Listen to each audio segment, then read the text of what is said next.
32 Angler. Yes! 16 K.O.-Tickets. Boom! 8 Battles. Ja! 6 Finalisten. Das gibt's doch nicht. 3 Zielfische und ein Pokal. Der YPC Bank 2024 wird präsentiert von der Anglerschmiede, dem Online-Weg zum Angelschein. Hearty Rice, feel the difference. Und Lure Drop, jeden Monat Weihnachten. Hallo liebe Zuschauer und herzlich willkommen zur 20. Episode und damit zugleich auch schon zur letzten Halbfinalfolge des YPC Bank 2024. In den ersten beiden Battles der Gruppen C und D haben sich Toon van Ham gegen Rick Barton und Luis Mendes gegen Markus Eule durchgesetzt. Toon ist dank seines Punktedurchschnitts bereits sicher in der Runde der letzten 6. Luis' Finalteilnahme dagegen steht und fällt mit dem Ausgang der letzten beiden Duelle. In der ersten Partie trifft Patrick Marable von Fox Rage auf Mark Pachowski von Ilex. Auf dem Papier ein Duell der Giganten. Trotzdem hat die Gruppenphase beide Angler ganz schön Nerven gekostet. Patrick sah vor Tag 2 schon wie der sichere Sieger der Gruppe C aus, wurde im Laufe des Tages dann aber bis auf Platz 5 durchgereicht. Erst 20 Minuten vor Schluss kam dann doch noch das erlösende Tock, durch das Patrick auf den letzten Drücker doch noch die Fullcard und den Gruppensieg einfahren konnte.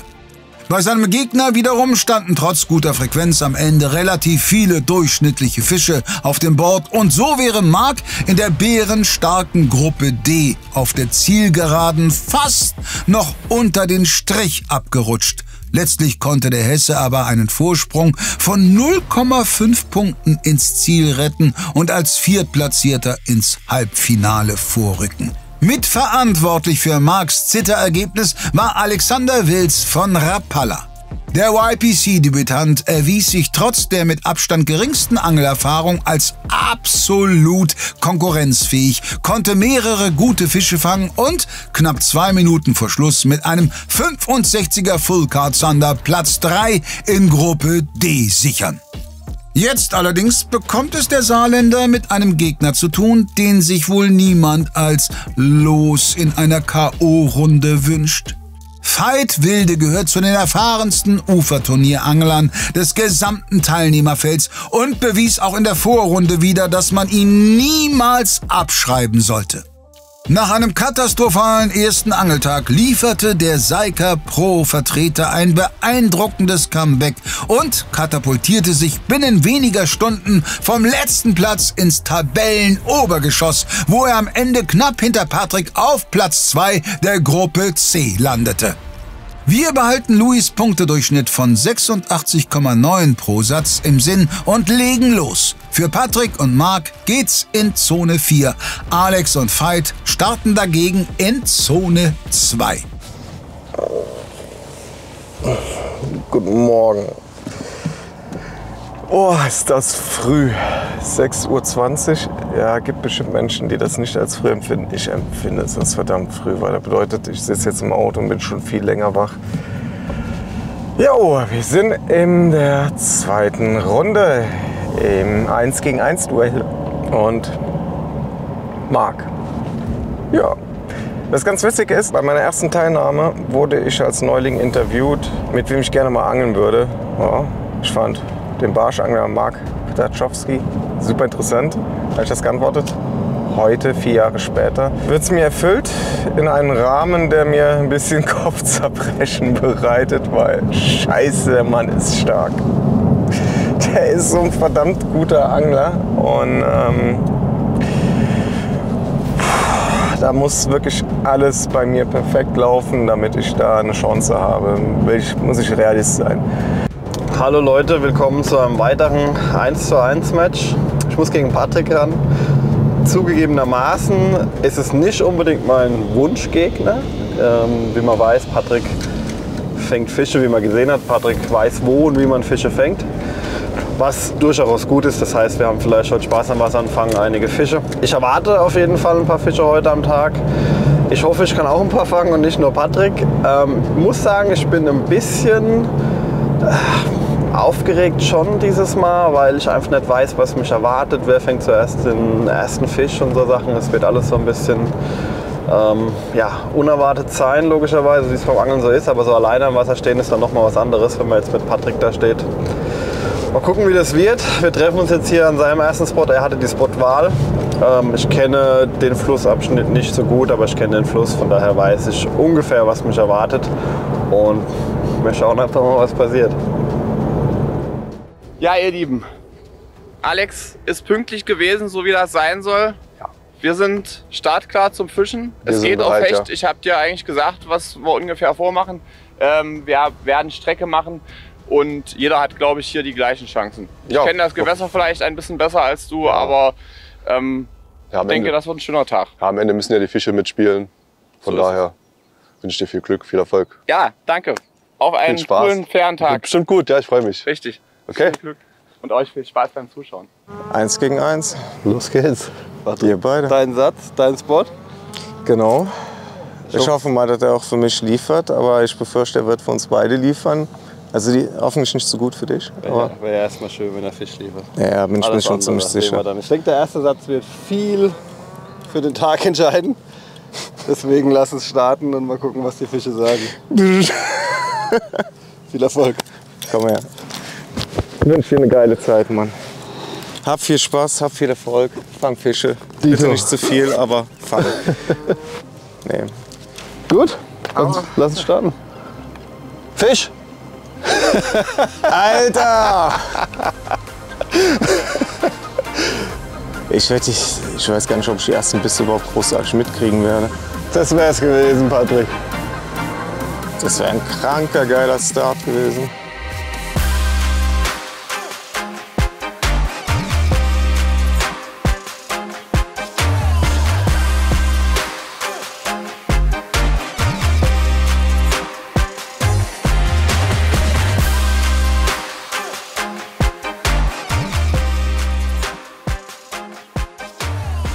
Im Training gestern kurz hier noch mal gefischt, habe direkt 2 Zander gehabt. Einer war richtig schön, 68er. Hätte man natürlich lieber ein Turnier, aber es ist wie es ist. Ich versuche hier relativ leicht zu fischen, wobei für meine Verhältnisse ich jetzt schon relativ schweren Kopf dran habe mit 7 Gramm. Und ja, Köder absinken lassen zu Grund und dann langsam heranjiggen und immer mit einem kurzen Kontakt zwischendurch und hoffen, dass da irgendwo ein Zander einsteigt. Den ersten Spot, den Patrick gewählt hat, ist einfach eine Steinpackung im Fluss. Das funktioniert hier an dem Flussabschnitt oder an dem Flusssystem hier normalerweise ganz gut. Es gibt wohl welche, die funktionieren besser und schlechter. Und da vorne ist noch eine Fähre. Mich wundert, um ehrlich zu sein, dass wir nicht da angefangen haben. Aber gut, das ist Patrick sein Spot. Also er entscheidet. Weil an so einer Fähre ist auch immer mal einen Fisch zu holen. Was ist? Wir sind hier gestartet und er ist direkt gleich weitergelaufen. Da vorne kommt so ein kleiner Einlauf rein. Das ist mehr so eine tote Ecke, aber da geht noch mal so ein Kanal weg. Ich denke, dass der sich da vorarbeiten will langsam und deswegen hier gestartet ist. Ich werde jetzt auch gleich mal zu Patrick laufen, noch mal die paar Meter. Ich habe jetzt erstmal versucht, einen Gummifisch hier über der Steinpackung und jetzt mal kurz mit Twitchbait, ob hier irgendwo ein Barsch rumsteht. Aber er sagt ja schon, Zander ist hier sein Zielfisch. Deswegen werde ich jetzt wahrscheinlich gleich wieder Gummi angeln. Die Strömung, ja, ist gar nicht so stark, aber ist schon ganz schön Strömung drauf. Die Steinpackung geht nur nicht ganz so weit ins Wasser, wie ich gedacht habe. Deswegen kann ich hier wahrscheinlich ein bisschen schwerer angeln. Und mal gucken, wer den ersten Fisch fängt. Ich habe mich für das Gewässer hier entschieden, weil ich erstmal denke, hier haben wir beide eine gute Chance, schöne Fische zu fangen. Und natürlich vor allen Dingen, weil ich ja hier in der letzten Runde ein geiles Hechtangeln noch hatte zum Schluss. Also das war ja wirklich super. Und wäre schön, wenn vielleicht auch heute wieder 1, 2, 3 davon beißen. 90 Minuten habe ich jetzt hier auf jeden Fall Zeit. Und bin sehr gespannt, ob was passiert. Aber ich glaube, Alex kann auch Hecht angeln. Ich sehe das schon, also mit seinen Ködern, die er dran hat, denke ich, da liegt er ja auch nicht ganz falsch. Und ja, mal schauen, ob wir einen dran bekommen heute. Ich habe noch so ein paar Eindrücke sammeln. Sehr schön, vor allem hier am Morgen in der Stadt. Denkt man nicht, dass mitten in der Stadt so ein schönes Gewässer ist. Das ist Holland, ne? Ja, wie die meisten wissen, habe ich mich bislang wenig mit dem Hecht beschäftigt. Allerdings habe ich den jetzt während des Trainings schon so ein bisschen mögen gelernt. Es ist ein wirklich interessanter Fisch, auch die Angelei. Es ist halt deutlich größer, als ich es gewohnt bin. Grundsätzlich freue ich mich sehr, dass wir Hecht angeln, weil es ist wieder ein neuer Eindruck, wieder eine neue Erfahrung, die ich gewinnen kann. Also alles in allem, wie der Tag ausgeht, für mich ist es definitiv ein Gewinn. Von daher lasse ich das jetzt mal auf mich zurollen, bin optimistisch gestimmt und versuche das Beste für mich rauszuziehen. Na, ob das nicht auch ein bisschen taktisches Understatement ist? Patrick geht die Sache direkt an. Was hast du jetzt dran? Squirrel. Hoffst du auf Barsch? Boah, Zanderbei sind da schon auch drauf. Wäre jetzt ein Kracher, wenn hier kein Fisch kommt. Ja, gehen wir weiter. Es ist eine gefährliche Situation, Leute. Denn eigentlich, wenn der Fisch gut beißt, dann könnte ich vielleicht meine Vorteile hinsichtlich Gewässerkenntnis ein bisschen ausspielen. Aber wenn der Fisch schlecht beißt, wir wissen ja, oder ich weiß ja, dass hier tolle Hechte drin sind. Wenn Alex jetzt einen fängt, dann kannst du den Satz unter Umständen gewinnen. Ja, hast du noch ein bisschen Zeit? Lass uns mal gucken. Du auch, Eine Stunde haben wir noch, ja? Alles klar, also weiter geht's. Warum sind die Zander im Training so beißwillig hier und jetzt auf einmal Totentanz? Fisch. Zander. Absoluter Winzling. Schade. Immerhin Petri! Ja. Marc, bleibst du bitte bei der Größe? Nee, ungern. Was hat der Kerl wieder gemacht, dass er direkt wieder am Fisch fängt? Was eine Maschine. Okay, der absolute Winzling. Der hat. Oh, so. Er ist weit vorbei, logischerweise.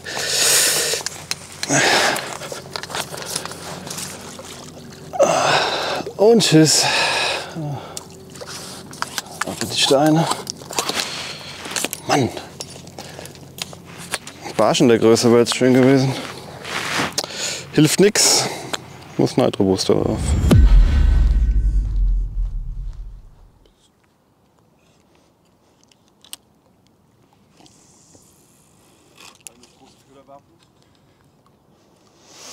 Tja, ich würde sagen, wir gehen ein Stück weiter.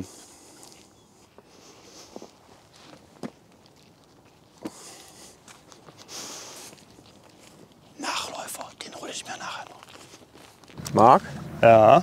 weil der Spot nicht wunschgemäß liefert, bin ich schon überlegen, ob wir in 5 bis 10 Minuten zumindest kurz noch an den anderen fahren. Der ist nicht weit weg, das ist 3 Minuten. Von mir aus. Wenn es bis dahin nicht hier noch schnell einen Kontakt gibt. Fisch. Da ist wieder ein Babyzander. Scheint wieder ein kleiner zu sein.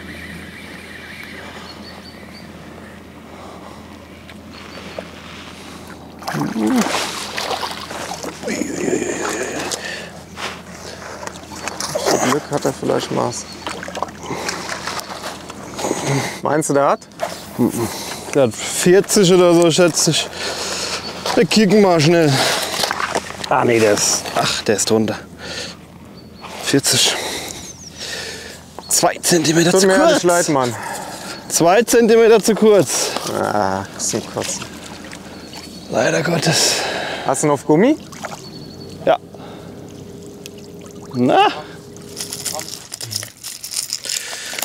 Ich werde noch ein paar Würfe mit Popper vorne an der Fähre machen, weil da Kraut ist, in der Hoffnung, dass auf die Schnelle ein Fisch auf Topwater geht.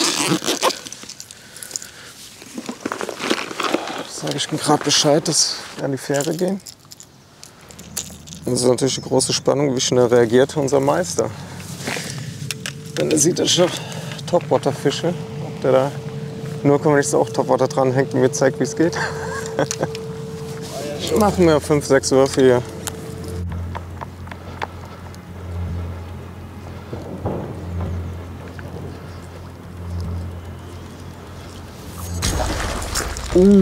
Alter. Uff, sorry. Was war das denn? Hecht oder Rapfen?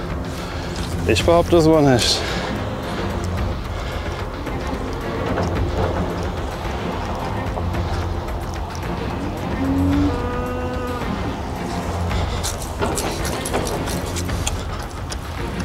jetzt nochmal da drauf knallt.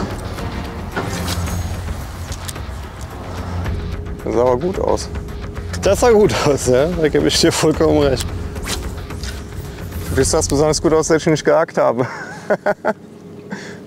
Ja, das ist ja aber auch was Gutes. Das heißt, der Fisch ist ja noch im Rennen. Da ist er! Da ist er! Oh nein!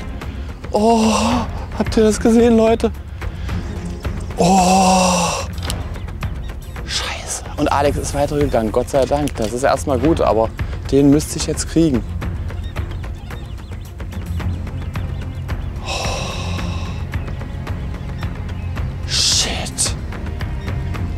Ich weiß nicht, ob das der gleiche Hecht von vorhin war, weil das ist ja der Punkt, wo ich auch den Nachläufer hatte. Nein. Fehlattacken in beiden Duellen. Während Veit noch bangt, ist Patrick auf dem Sprung. Jo, nur ein ganz kleines Stückchen weiter runter halt. Nach 200 Metern bei links Das ist ein weiterer Spot. Und dort hatte ich gestern auch eine Topwater-Attacke, aber vom Barsch. Nichts Großes, aber ich hoffe, dass sie wieder da sind. Tja. Leute, der Hecht hat leider nicht gebissen. Beziehungsweise er ist nicht hängen geblieben. Ich weiß, wie gesagt, nicht, ob es der gleiche ist oder gleiche war, den ich vorhin hier schon als Nachläufer hatte. Die Zeit läuft mir davon. Ich fische jetzt natürlich weiter. Also wir machen jetzt weiter Strecke, denn jetzt kann ich nur noch hoffen, dass irgendwo anders einer ist, der dann vielleicht zuschnappt und beißt. Die Chance habe ich vergeigt. Ehrlich, ist bitter.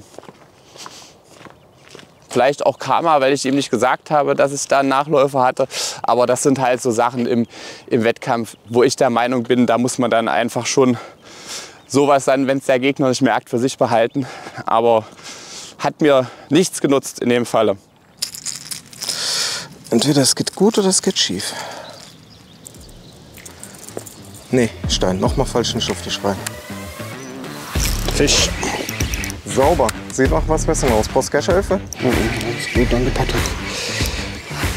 Jo, Maß. Oh, das ist hier gerade nicht so einfach.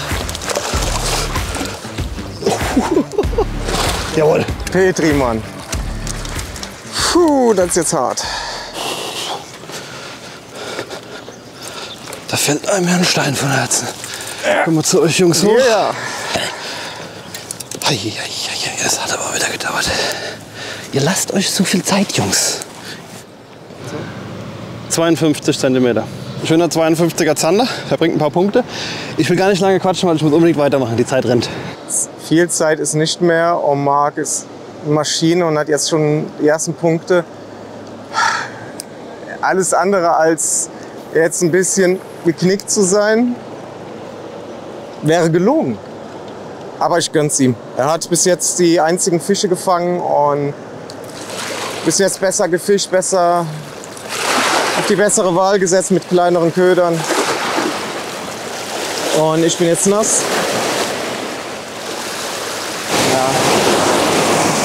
Achtung, ich sneak einmal zwischen euch durch.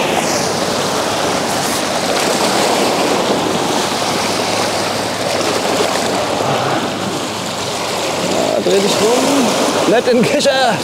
Jetzt. Da ist er. Glückwunsch. Danke, Patrick. Du tust genau das, was ich befürchtet habe. Ja, nicht lange nicht rum, mein Guter. Ja, Mann. Ich positioniere mich einmal ein paar Meter hoch. So, ihr Lieben, ja, es sind noch ca. 20 Minuten bis zum Ende. Ein bisschen aufgeregt, weil ich halt immer noch hoffe, dass ich vielleicht auch an Veits Wahl meinen Punkt holen kann. Aber bis jetzt scheinen die Hechte noch ein bisschen zu schlafen. Deswegen bin ich jetzt schon am Überlegen, was meine Spotwahl sein könnte. Ja, ob ich es weiter mit dem Hecht versuche, und zwar einfach mit anderen Gewässerbedingungen. Oder ob ich was mache, dass ich halt kann, was mir liegt, wo ich mich wohlfühle. Dass wir vielleicht ein bisschen urbaner fischen.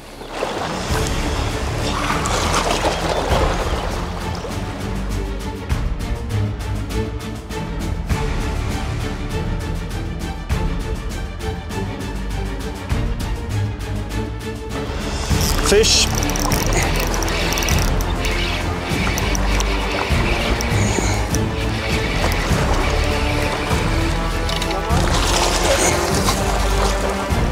Yes! Fettes Petri. Okay. Muss ich mich auch irgendwie an die Spitze stellen. So, der hing knapp, der Haken ist schon raus. Im Kescher abgegangen und Magic Slim Shad regelt, Leute. Der hat 47 cm. Der nächste Zander, der kommt jetzt wieder in meinen Fischfahrstuhl hier und dann geht's weiter. So, ich habe mich jetzt noch mal für einen Soft Peto entschieden. Veit hat gerade gesagt, dass wir die letzten 10 Minuten hier in dem Bereich verbringen werden. Das heißt, ich gehe ein bisschen auf was Natürliches, ein Barschdekor, das aus meiner Sicht sehr nah an der Wasserfarbe ist. Dann werde ich die so ein bisschen durch das Freiwasser jiggen und baue auf mein Glück. Aber so Anjigger von dem anderen sind meistens gute Bissefisch. Ja, geil.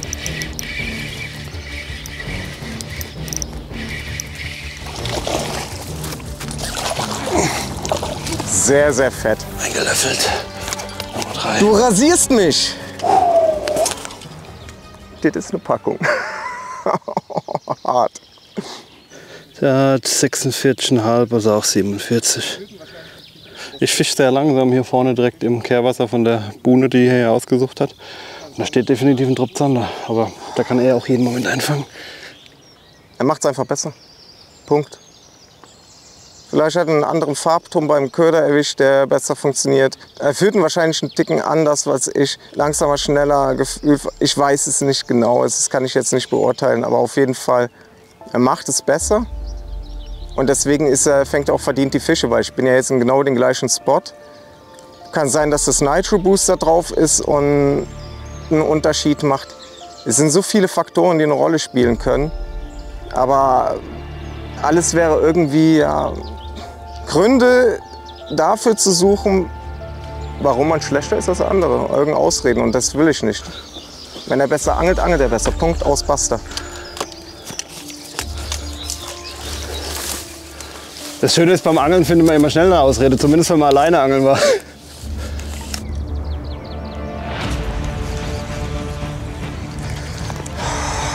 Mann, ey! Wenigstens du bleib hängen. Das kann. Ja.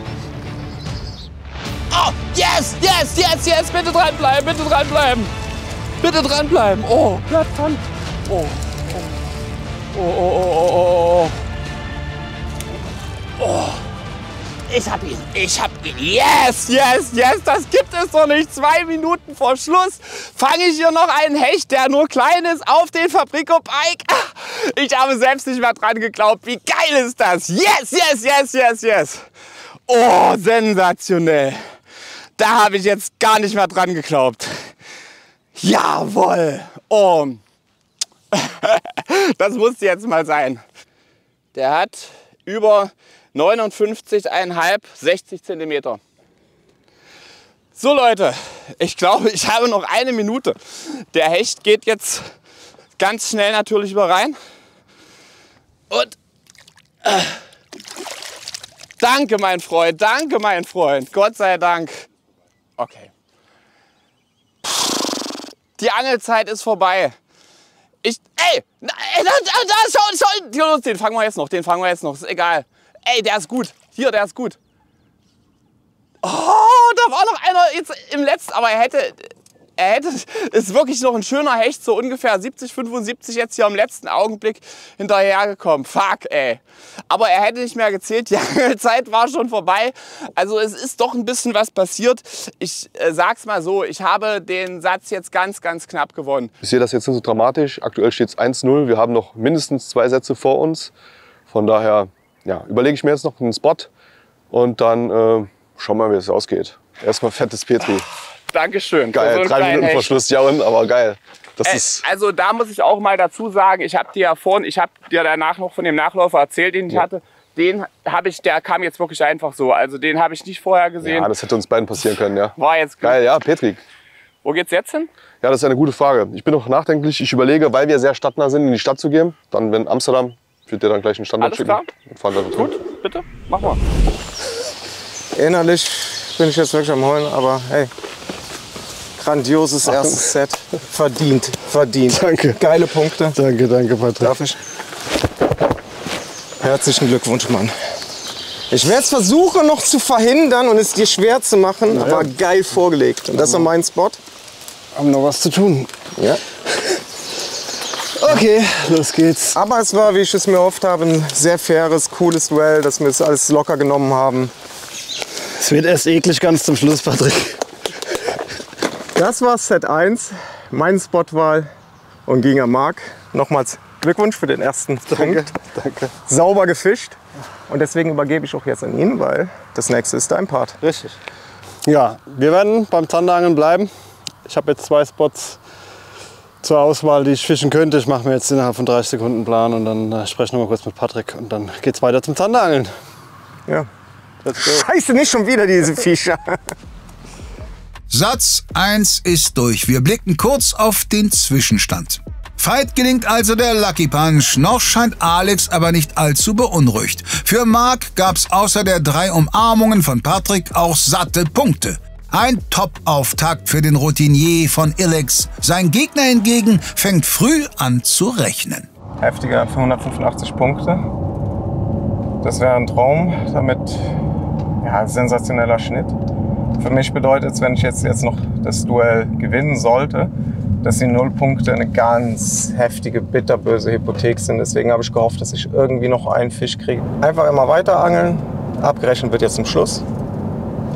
Und gut ist. Ja, also wie eben angekündigt, wir fahren jetzt nach Amsterdam in die Stadt. Ich hoffe natürlich, dass ich dort so ein bisschen meine Street-Fishing-Kenntnisse ausleben kann. Ich kenne die Spots nicht. Wir waren einmal in der Vorrunde kurz dort. Allerdings mache ich es wie in der Vorrunde. Ich verlasse mich auf meine Techniken, meine Fähigkeiten, meine Köder, in der Hoffnung, dort halt einen besseren Fisch fangen zu können. Da, falls sich dort nach eigener Aussage auch nicht auskennt, denke ich, sind die Chancen recht ausgewogen. Am Ende muss er das Gleiche machen wie ich. Ja, also ich auf seine Fähigkeiten, seine Köder konzentrieren. Aber der Tag ist noch nicht rum. Es steht erst 1:0. Ich bleibe nach wie vor optimistisch.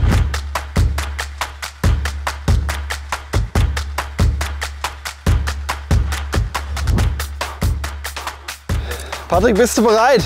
Nein, never. Gut, also wir legen Never los. again. Ja, bei dem Gummi und versuchen den Zander zu holen. Ich würde sagen, startet die Angelzeit. Viel Erfolg. Let's go. Also du kannst, ganz ehrlich, hier steht, kann überall ein Fisch stehen. Da ich ja in der letzten Folge meinen Kescher gekillt habe, weil ich draufgestellt habe, habe ich keinen langen Kescher gehabt. Und Marc ist so fair und hat mir einen zweiten Kescher zur Verfügung gestellt. Also einmal in die Kamera und einmal in deine Richtung. Vielen Dank. Gerne, Patrick. Gut, dass ich immer alles doppelt dabei habe.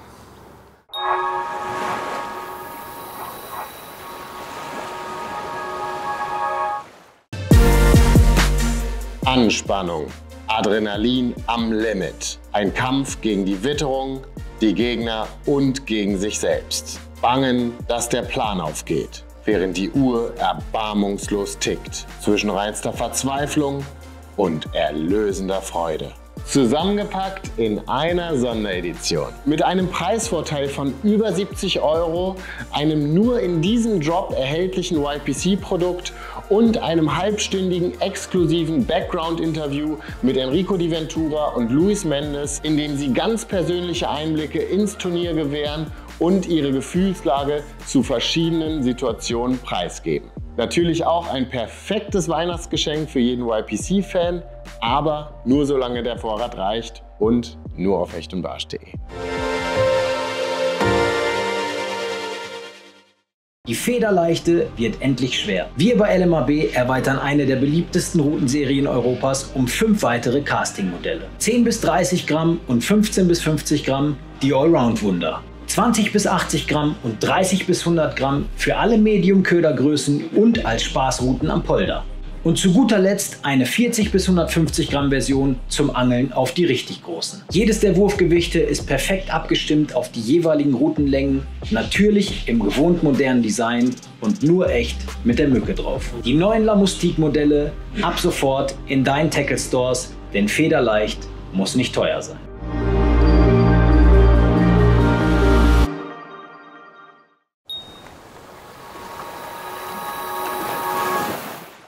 Wir sind hier mitten in der Stadt, in einer der Krachten hier in Amsterdam. Fische können wir hier erwarten, schätzungsweise Zander und Barsch in erster Linie. Vielleicht auch mal ein Hecht. Wir werden es sehen. Mich motiviert sowas ja immer ein bisschen, wenn es ein unbekanntes Gewässer ist, beziehungsweise man nicht so viel darüber weiß. Was natürlich gemein ist, er hat mich jetzt hier zum Streetfishing mitgenommen und ihr wisst, dass diejenigen, die sich ein bisschen mit mir auseinandersetzen, wissen das zumindest, dass ich Streetfishing eigentlich nicht so mag. Ich wünsche dir viel Erfolg. Danke ebenso. Danke. Und euch viel Spaß wieder. Mal schauen, was diesmal kommt. Mein erster Keder, den ich für hier gewählt habe, ist das Netrig, der Net BLT, auch aus der Crustacean-Serie, an einem VMC Netkopf. Ich erhoffe mir hier durch dieses Super PE, er ist sehr flexibel, dass ich auch die zarten Bisse spüre und dass der Köder halt lange hält. Er ist ein bisschen auffälligeres Dekor, weil das Wasser doch recht braun ist, und versuche dann, den über den Grund hüpfen zu lassen und dann hoffentlich einen schönen Barsch zu erwischen. Das ist jetzt mein Geheimtipp. Finesse-Angeln funktioniert auch im Sommer. Drückt mir die Daumen. Ich muss jetzt den Punkt holen. Ja, Alex hat mit einem etwas größeren Gummiköder angefangen. Relativ grelles Dekor, so wie ich das gesehen habe. Bei mir, den Spin-Jig, habe ich auch eher grell gewählt. Jetzt versuche ich es mal mit einem kleinen Gummi, denn ganz ehrlich, mein Eindruck ist, dass dieser Bereich hier, glaube ich, zu bestimmten Phasen gut ist. Aber momentan ist hier gar nichts los.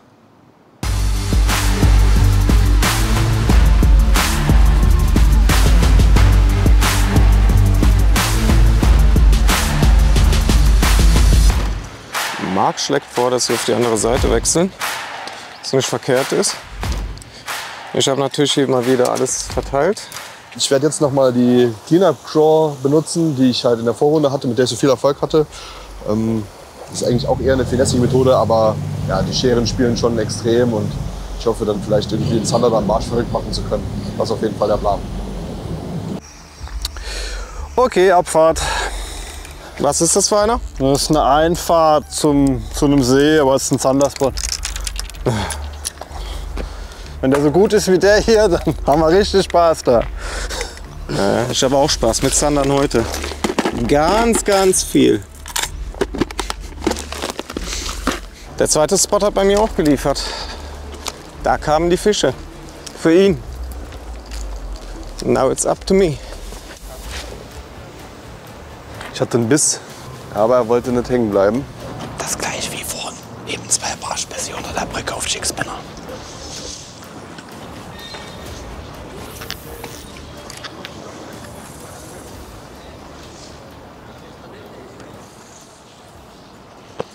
Hat nicht mehr geklappt, die noch zu kriegen. Aber zumindest ein paar Fische waren hier. Tja, vielleicht woanders mehr.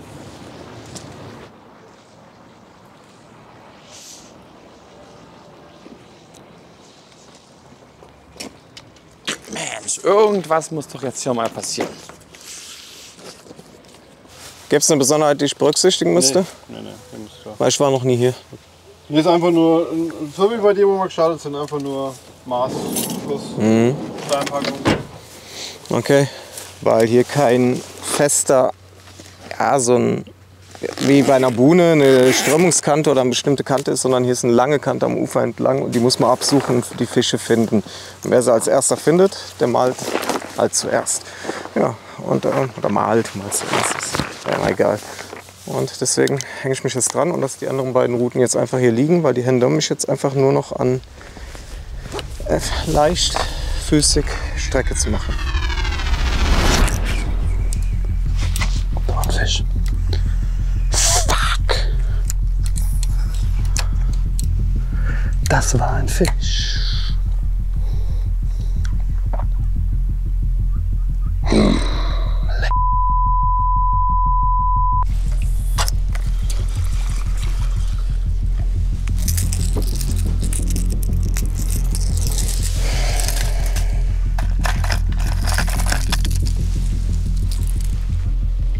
So wie Patrick hier gerade am Rumtwitchen ist, könnte ich fast behaupten, der hätte auch einen Biss gehabt. Hat er plötzlich gewechselt. Ich hatte eben auch hier einen Kontakt. Oh Mann, da muss jetzt noch ein Fisch. Er steht auch sehr angespannt da, wie man sieht. Also irgendwie ist da was im Gange. Jetzt habe ich einen Fehler gemacht, dass ich die anderen Routen hier dort liegen gelassen habe, weil als ich eine Muschel an meinen Gummi hängen hatte, habe ich ihn schnell eingekurbelt und ein großer Barsch ist an der Oberfläche hinterher. Und jetzt versuche ich hier zu twitchen. Und hier ist gerade schon einer hinterher geschwommen, aber der hat den nicht genommen. Das heißt, es irgendwie versuchen, auf die Schnelle rauszufinden. Wie kriege ich sie? Natürlich habe ich keine Finesse-Köder hier. Und aufs finessige Jiggen reagieren sie nicht. Also finessige.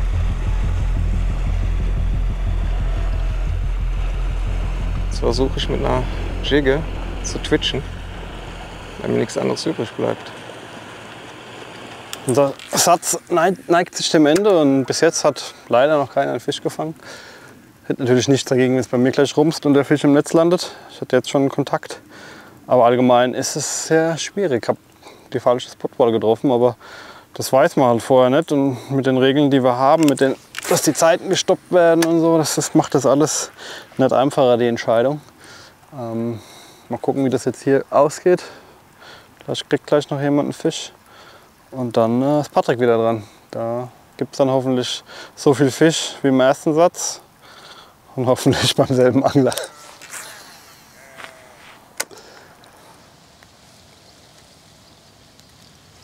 Das war wieder eine Chance für mich gewesen.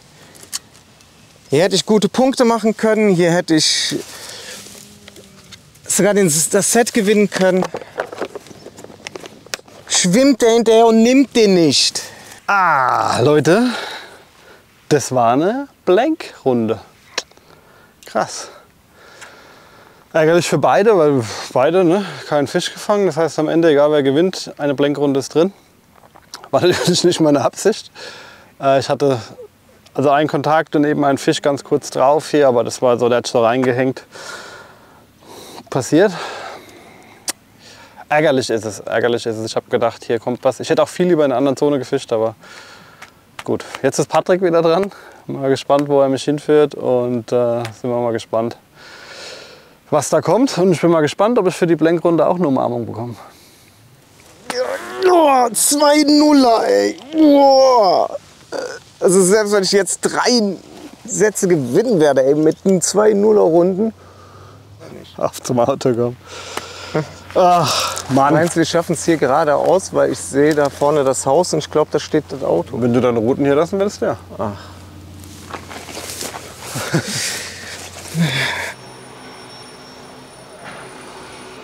Schade, schade.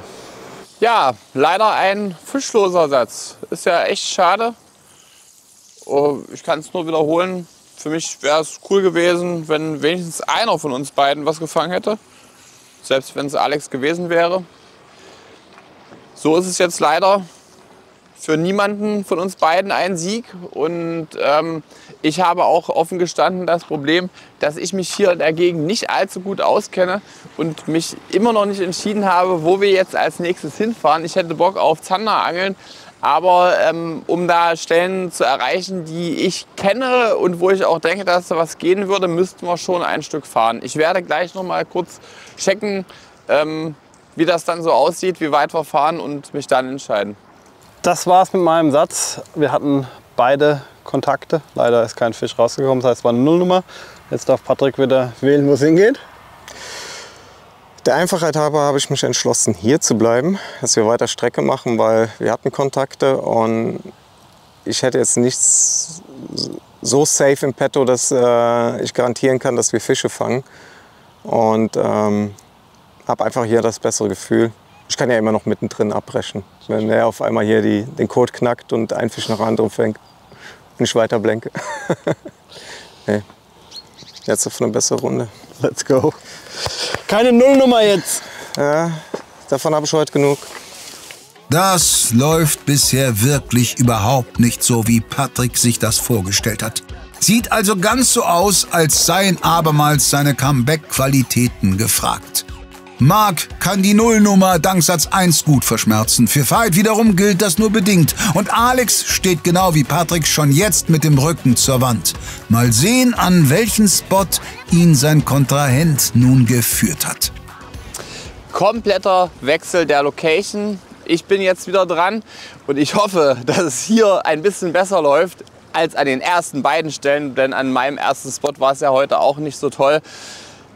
Ihr seht, das sieht nach Zander aus und ich hoffe auch, dass wir jetzt Zander fangen. Und Alex, du hast mir gesagt, dass du Zanderangeln eigentlich auch sehr magst. Ja, Zanderangeln, das ist auf jeden Fall mein Ding, ja. Habe ich auch gesehen bei Insta, also du hast schon geile Zander gefangen. Also das ist dementsprechend eigentlich das, was uns beiden jetzt hier auch zusagt. Und da freue ich mich auch. Also lass uns ein paar Tox hoffentlich abräumen ja. hier. Ja? Ich bin guter Dinge. Viel Glück. Viel Glück. Ist mal kein so gutes Zeichen, wenn nicht gleich bei den ersten Würfen mal ein Biss kommt. Das Gewässer hier ist zwar stark tidenabhängig und das wirkt sich dann auch nicht nur auf die Beißzeiten, sondern vor allen Dingen auch auf die Standorte der Zander aus. Da aber der Wasserdruck aktuell von Deutschland aus durch den hohen Wasserstand des Rheins, mit dem dieses Gewässer hier verbunden ist, immer noch recht hoch ist, drückt das schon ordentlich. Und Wassertrübung ist meiner Meinung nach absolut perfekt, um jetzt hier tagsüber Zander zu fangen. Also das Wasser ist sogar so trüb, dass ich sage, da ist auch durchaus mal ein großer Fisch sogar möglich, der jetzt tagsüber beißt. Hoffnungsvoll stimmende Prognose vom Zander-Experten. Im anderen Match wird der bisherige Kuschelkurs erstmals leicht korrigiert. Marc, nimm's mir nicht krumm, aber ich möchte, dass wir beide hier oben anfangen und du nicht dort unten anfängst, wo die Barsche bei mir nicht gebissen haben, weil das ist mir Risiko einfach zu groß. Weil du hast die Ködertypen dabei, die ich nicht fischen konnte. Sorry, Mann. Ey, sorry, Mann, ich denke, du kannst nachvollziehen. Weil wenn du weißt, dass da Barsche sind, du bist mir da einfach zu gefährlich.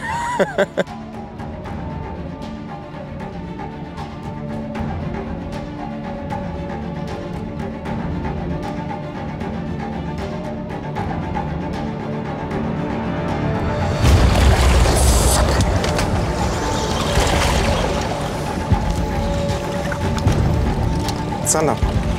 Guter Zander.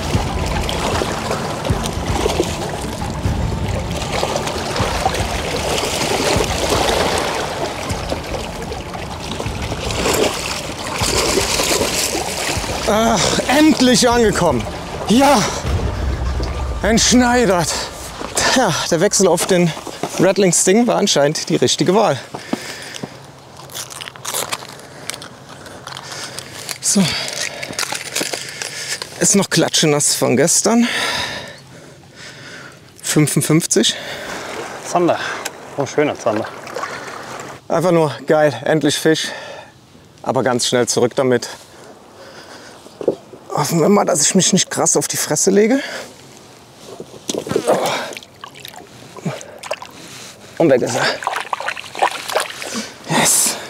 Was für eine Erleichterung. Oh, tut das gut. Ist natürlich immer schlecht, wenn man hinten liegt. Jeder liegt gern vorne, aber wir sind gerade erst gestartet. Und am Ende muss man sagen, es geht aus, wie es ausgeht. Also der Druck ist irgendwie ein bisschen weg, muss ich sagen. Ich würde natürlich gern Fische fangen, aber ja, am Ende an so einem Flussstück kann jeder irgendwie an einen Fisch kommen. Das ist ja das. Ich habe den ersten Satz gewonnen. Eine Nullnummer, jetzt liegt er vorne. Wie es ausgeht, wird sich zeigen. Und selbst wenn er den Satz gewinnt, ist es ja immer noch nicht vorbei. Ich glaube, ich habe gerade einen Biss gehabt, hat sich nach einem Barsch angefühlt. Deswegen werde ich jetzt mal schnell wieder den kleinen dranhängen. Falls es nämlich ein kleinerer Barsch ist, dass er einfach vielleicht hier ein bisschen williger ist zuzubeißen.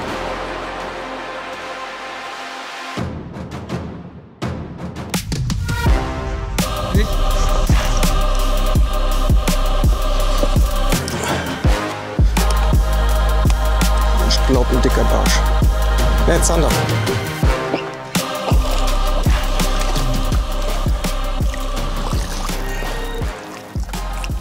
Yes!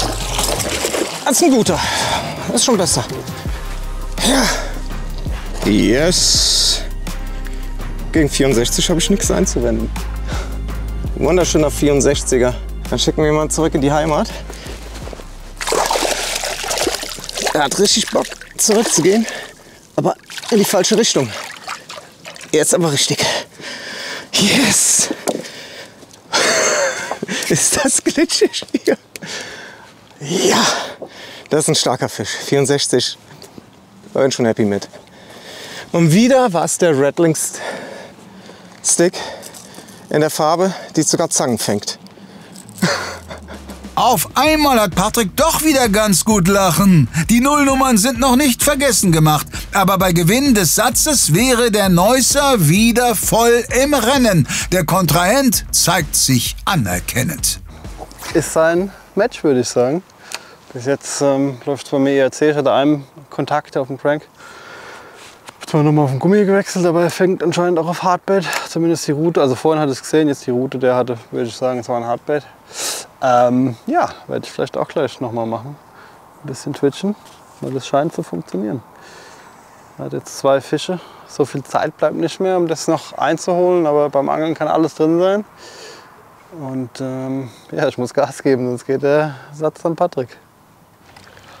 Ja, ist schwer einzuschätzen. So vom Gefühl und von den offensichtlichen Bedingungen ist es aus meiner Sicht, sollte es machbar sein. Also die Strömung sieht toll aus, der Spot sieht gut aus. Die Wetterbedingungen, also aus meiner Sicht spricht eigentlich nichts dagegen, jetzt einen Zander zu fangen. Aber irgendwie sind offensichtlich die Zander der Meinung, das anders sehen zu müssen. Ich glaube auch, dass Veit noch ein bisschen verwirrt ist oder beziehungsweise kann sich nicht erklären, warum keine Fische kommen. Aber ich denke, wenn Fische da wären, hätte es schon längst einen Biss gegeben haben müssen. Denke ich auch, ja. Wir gehen auch gleich weiter. Da drüben ist ja, hast du ja gesehen, da ist in der nächsten Buhne, da ist der Fähranleger drin. Da wird natürlich auch oft geangelt, aber das ist in so einem Tidengewässer, glaube mir, da sind einen Tag später sind da ganz andere Fische als an dem Tag davor. Das ist, musst du anders denken als in einem kleinen. Der Fisch ist ja permanent in Bewegung. Ja, also ich bin noch sehr müde von den letzten Tagen tatsächlich. Die hängen noch ein bisschen in den Knochen. Merke, dass dieses zunehmende Nichtsfangen doch so ein bisschen an den Nerven zerrt. Es wäre natürlich sehr schön, wenn sich mal ein Fisch einstellen würde, aber ja, ich kann mir nicht vorstellen, dass das irgendwas Taktisches oder so wäre. Also Veit kennt man als guten Angler, als erfahrenen Angler. Ich denke nicht, dass er seine Geheimspots hier anbietet, aber ich bin sicher, dass er auch hier auf den Fisch hoffte und ist sich seiner Sache eigentlich auch sicher.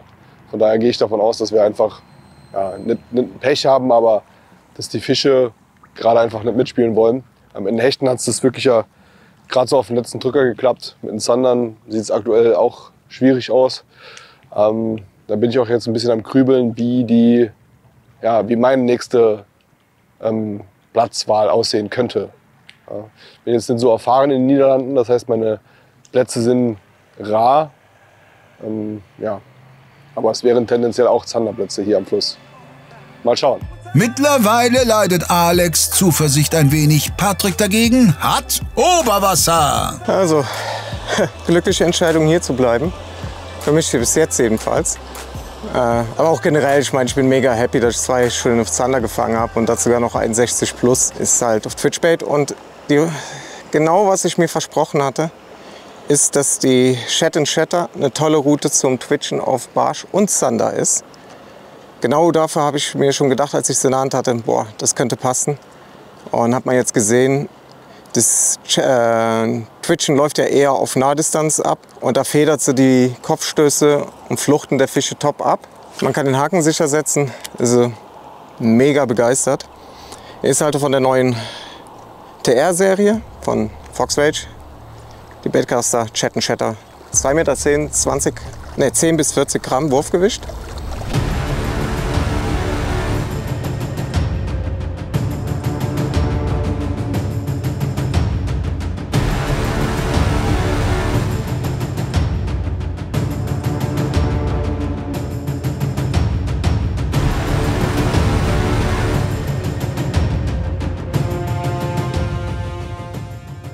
Wir hatten ein kleines Problem mit dem Ton.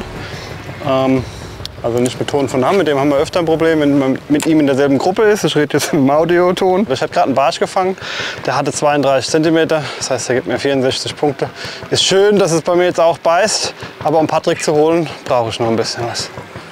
Stimmt. Trotzdem bedeutet der erste Barsch des Tages wichtige Punkte. Zumal es im Nachbarduell immer düsterer aussieht. Also, liebe Zuschauer, schlimmer kann es kaum kommen. Die Bisse bleiben aus und jetzt regnet es auch noch. Ich habe, wie ich gerade erfahren habe, noch 8 Minuten hier an dem Spot. Und ich werde jetzt natürlich nicht ins Auto rennen, um die Regenklamotten zu holen. Auch das noch, ey. Oh, beim letzten Mal war Turnierangeln so schön. Heute ist es eine absolute Qual. Da hilft offenbar kein Schnipsen. Ich habe extra so leicht hier geangelt, einen 7 Gramm Kopf drauf gemacht. Manometer, ey. Damit ich hier nicht hängen bleibe. Ach.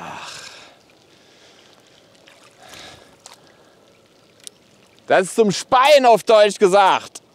Ach.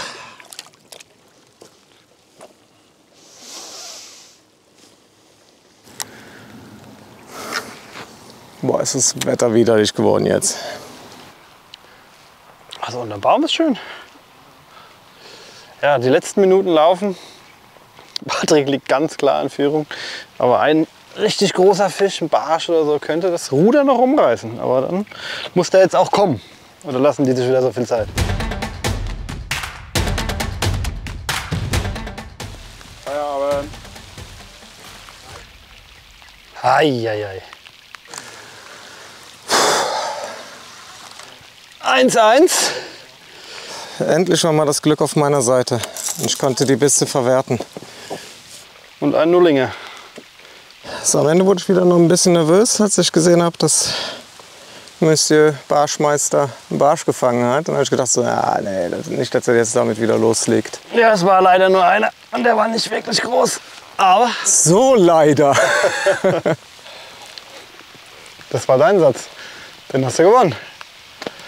Richtige Entscheidung, hier zu bleiben. Mal gucken, was ich jetzt mache. Das überlege ich mir jetzt auf dem Rückweg zum Auto. Wir werden auf jeden Fall noch ein bisschen nass. Und dann ja, geht's weiter. Oh Mann, das ist ja wirklich miserabel heute. Das Ding ist, dass ich halt auch nicht so richtig weiß, ja, wo kann man sinnvollerweise hin, weil meine nächsten Spots wären auch Zander-Spots am gleichen Flusssystem, aber ich stelle halt in Frage, ob das sinnvoll ist. Aber ja, ich überlege mir jetzt noch einen Spot, vielleicht noch mit einem Alternativspot in der Nähe, sodass man vielleicht innerhalb der Angelzeit wechseln kann. Und spreche noch mal gleich kurz mit Veit, was er von der Idee hält. Und dann schließen wir uns kurz und machen dann einen Wechsel. Ich habe mich verzockt, habe auch eine Menge Zeit verfahren hierher, weil ich halt gehofft habe, vielleicht sind die Zander ein bisschen besser drauf heute in den großen Flüssen. Man kann das aber nicht so wissen. Manchmal wollen die auch genau dieses dunkle Wetter, was wir heute haben. Aber ja, diesmal offensichtlich nichts. Das wird ja ein langer Tag heute, wenn das so weitergeht. Nicht unbedingt, denn theoretisch kann Veit den Sack im nächsten Satz zumachen. Unabhängig vom Ausgang muss Alex' zweiter Spot aber auch unbedingt viele Punkte liefern. Sonst könnten die beiden eigentlich gleich gemeinsam nach Hause fahren. Im anderen Duell ist nach Satz 3 dagegen alles wieder ausgeglichen. Patrick steht auch punktemäßig einigermaßen gut da. Mal sehen, was Marc sich als nächstes ausgedacht hat. Willkommen zum 4. Satz. Diesmal ist wieder mein Satz. Wir sind hier am Platz gefahren. Das ist so ein kleiner Auslauf, da kann alles kommen im Prinzip. Primär geht es wie immer um Zander, die bringen Punkte. Und ich hoffe, dass wir Fisch sehen. Und wer Fisch sieht, sehen wir dann gleich. Patrick, viel Erfolg. Weiterhin viel Spaß und viel Erfolg. Danke dir auch.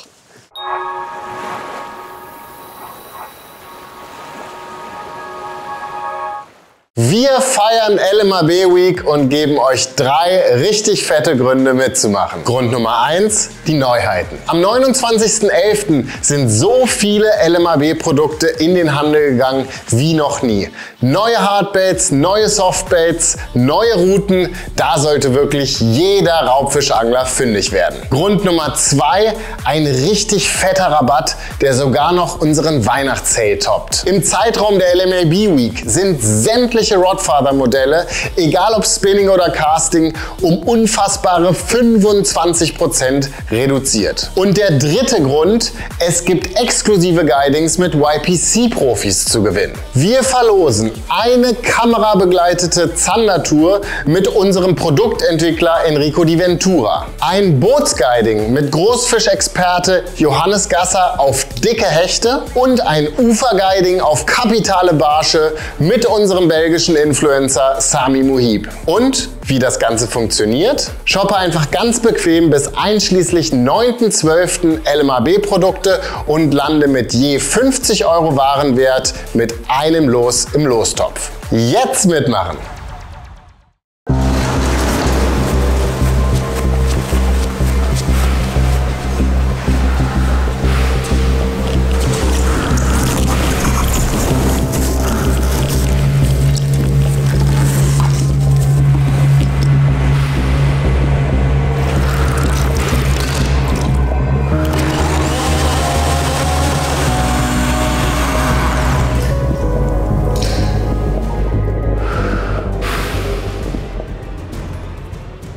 Der erfolgreichste Hechtköder von LMAB trifft auf die erfolgreichsten Hechtdekore von Monkey Lures.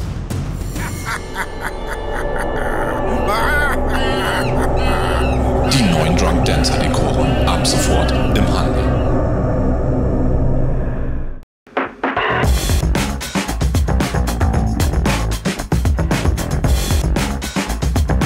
Pünktlich zur besten Jahreszeit für dicke Barsche haben uns die neuen Flash Vibes erreicht. Mit dem Flash Vibe 67 SP und dem Flash Vibe 80 SP erweitern wir unser Hardweight-Programm um ein weiteres Highlight. Super Suspending, 100% bleifrei, ausgestattet mit einem effektiven Weitwurfsystem und super scharfen Musterdrilling. Erhältlich in 8 megafängigen Dekoren und ab sofort in deinen Tackle Stores.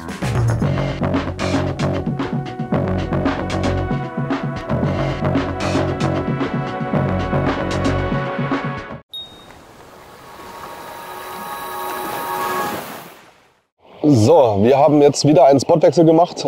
Ich war ja dran mit der Spotwahl. Wir hatten darüber gesprochen, dass wir das System wechseln. Da ich mich nicht so gut in den Niederlanden auskenne, beziehungsweise gar nicht, konnte ich dann netterweise auf die Expertise von Tai zurückgreifen. Der hat dann hier diesen Fluss vorgeschlagen. Da habe ich mich dann auch einverstanden mit erklärt. Und ja, ich denke, das ist die bessere Entscheidung. Sowohl, dass wir beide was fangen können, als auch, ja, dass wir den Zuschauern ein bisschen was präsentieren können. Das hoffe ich auch. Also ich glaube, wer regelmäßig den YPC schaut, der kennt diese Stelle wieder. Der weiß, dass ich hier schon regelmäßig gefangen habe. Letztes Jahr zum Beispiel bei den ersten 3 Würfen 3 Fische. Und es ist also definitiv hier ein guter Platz. Und das Wetter heute, ihr seht es selbst, ist natürlich eine Vollkatastrophe. Aber ich finde es gut, dass wir uns darauf einigen konnten. Das ist ja auch Sinn der ganzen Sache, dass man hier nicht nur gegeneinander angelt, sondern dass man auch zusammenarbeitet. Und wir wollen euch jetzt einfach versuchen, noch ein paar Fische zu präsentieren. Ich habe die Hoffnung, dass hier was geht. Hoffentlich ist es dann auch so. Ansonsten blamiere ich mich natürlich dann so richtig, wenn ich jetzt hier den Spot quasi vorgeschlagen habe und er dann nicht liefert. Also Alex, lass uns einfach fischen. Viel Glück. Ja, viel Petri. Petri. Ich muss mich also korrigieren. Nicht Alex, sondern Veits Spotwahl entscheidet über beider Schicksal. Der Start dort ist auf jeden Fall vielversprechend. Sehr schön. Ausgeschlitzt. Mann! Verdammt normal. Mist, ey. Wenigstens was da. Zumindest ist was da. Das macht ja schon mal Hoffnung. War nichts Großes, aber war ein Zetti.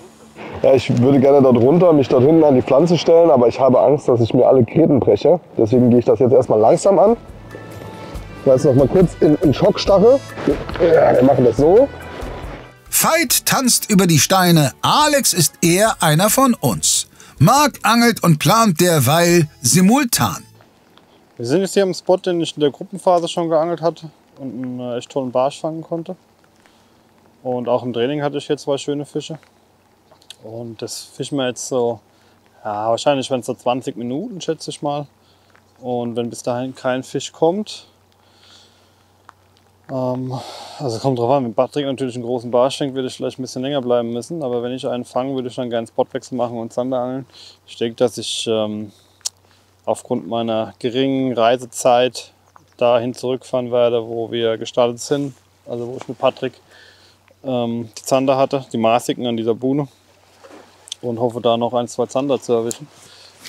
Was jetzt auf gar keinen Fall passieren darf, dass ich ein Null-Match schiebe, punktemäßig. Und ich bin mal gespannt. Es ist auf jeden Fall sehr aufregend, will ich es mal nennen. Mir ist aufgefallen, dass hier relativ flach ist. Und Wasser ist leicht angetrübt. Das hat vorhin so gut funktioniert, dass ich dem nicht widerstehen kann. Ich lasse die Tasche mit Scale hier. Notfalls komme ich halt rübergerannt. Also, wenn ihr die Scale sucht, Marc, hier oben drin, okay? Hause raus. Also ich habe mich jetzt hier stationär hingestellt und versuche hier in diesem ruhigen Bereich, wo dieses Wehr ist, diese Spundwand, auch Barsch zu angeln. Die ziehen hier normal immer so ein bisschen rum. Die Chancen sind hier groß. Patrick läuft ein bisschen mehr herum. Er versucht hier, ich glaube, ein Twitchbait oder was, ein Zander sich wahrscheinlich wegzuholen oder auch ein Barsch. Ach stimmt, das war ein Tidengewässer. Ja. Deswegen wird der Fuß irgendwann nass.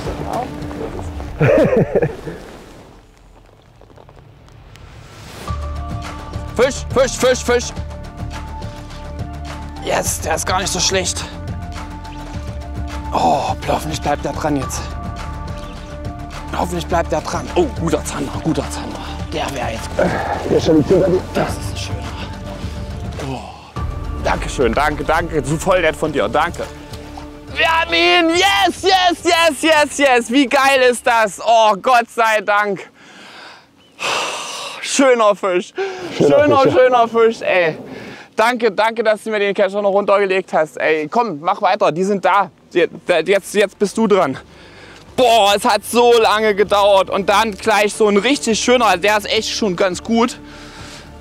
Auf den Frequency Shed in UV Green. Yes! So müssen sie aussehen. Zunächst müssen wir ihn aber natürlich jetzt... Sehr schön. Top. Hier, warte, Kescher für dich. Ja. Danke. Jetzt drillt er auch. Jetzt wenigstens mal Action. Endlich. Darauf haben wir gewartet. So, und der hat 64 Zentimeter.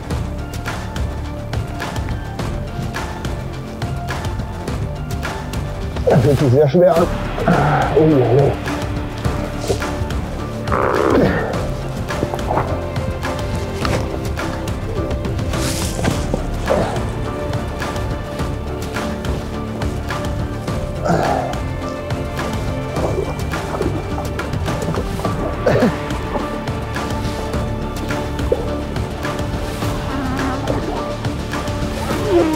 Ja.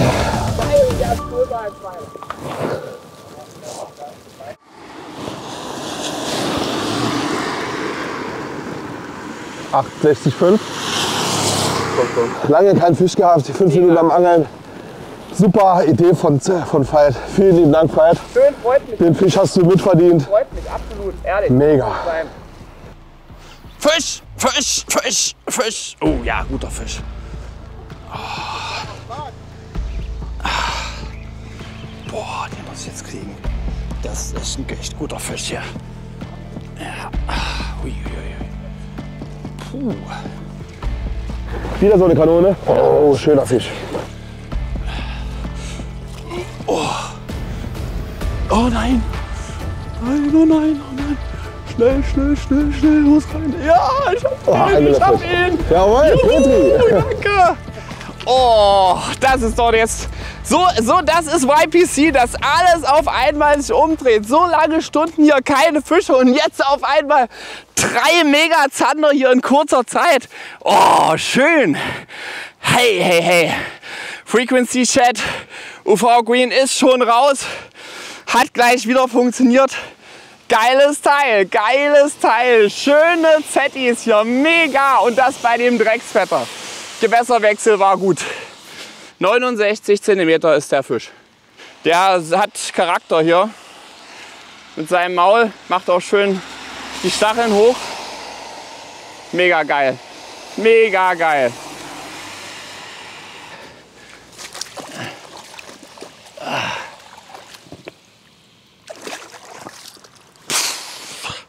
Weitermachen, da sind bestimmt noch mehr Leute, da sind bestimmt noch mehr. Jetzt müssen wir schnell weiter angeln. Selten einen Zander gesehen, der verdrießlicher reinschaut. Aus Zuschauersicht aber steigt die Stimmung. Big Points für Veit, der sich damit dem Punkteniveau von Marc dicht annähert. Und auch bei Alex scheint der Knoten geplatzt. Kann man nur hoffen, dass dem ansässigen Zandertrupp noch weitere beißwillige Exemplare angehören.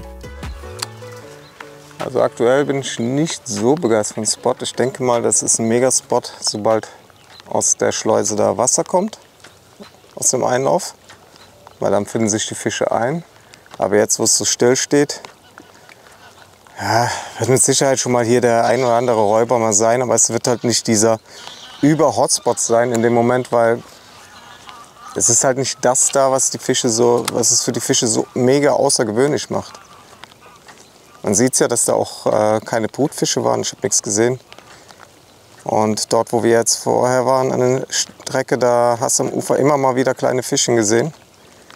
Und die Räuber fangen jetzt langsam an, sich auf die Mikrobrutfische einzustellen. Und das war ein Hecht.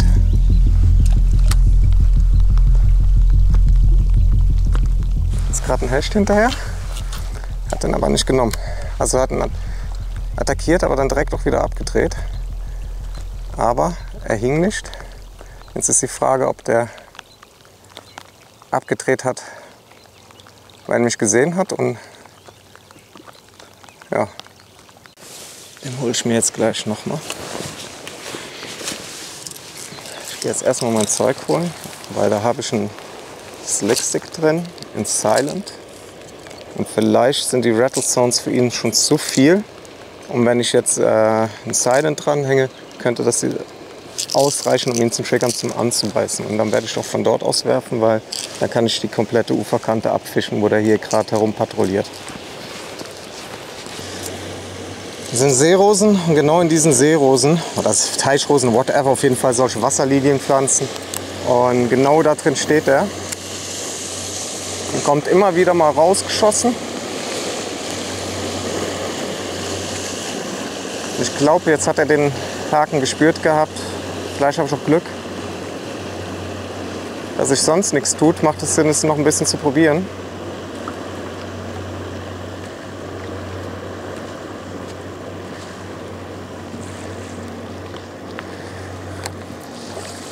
Aber jetzt muss ich wieder ein bisschen die Taktik ändern. Jetzt hat er den Köder ein paar Mal gesehen. Entweder er hat ihn jetzt auch gespürt und wird überhaupt nicht mehr beißen, oder er lässt sich noch mal durch was sehr Aggressives triggern. Deswegen wechsle ich jetzt zu einer extrem auffälligen Farbe. Belasse es aber beim Silent. In der Hoffnung, dass das... Der Vorteil ist halt, dass ich jetzt erstmal mit Silent fische. Ich kann, wenn er darauf nicht reagiert, immer noch einen mit Rasseln danach verwenden, der dann vielleicht ihn doch noch triggert. So kann ich mich halt Stück für Stück in den Reizen steigern und vielleicht doch noch das finden, was er mag. Ist kein großer Fisch, aber der hat Maß und das sind wertvolle Punkte. Wenn Veit den Satz jetzt gewinnt, was ja Stand jetzt der Fall sein wird, sofern sich bei mir fischtechnisch nichts Neues einstellt, dann hat er quasi das Halbfinale oder die Runde gewonnen. Somit wäre ich raus. Auf der einen Seite ist es natürlich schade, wenn man schon es ins Halbfinale schafft, dann möchte man natürlich ein bisschen weiterkommen, hat also einen gewissen Anspruch an sich selbst. Allerdings ist es auch, glaube ich, keine Schande, gegen einen Veit Wilde also im Halbfinale zu gehen, zumal es mein YPC-Debüt ist. Und ja, ich denke, in der Vorrunde konnte ich mich ein bisschen präsentieren. Ich konnte ein paar Fische zeigen, ein paar Fische einbringen. Von daher stimmt mich das gar nicht negativ. Insgesamt betrachte ich das als sehr positives Erlebnis und würde dann schon sehr positiv aus der Nummer rausgehen. Alex eilt da gedanklich ein bisschen zu sehr voraus. Sein Gegner bleibt hingegen ganz im Hier und Jetzt. Yes.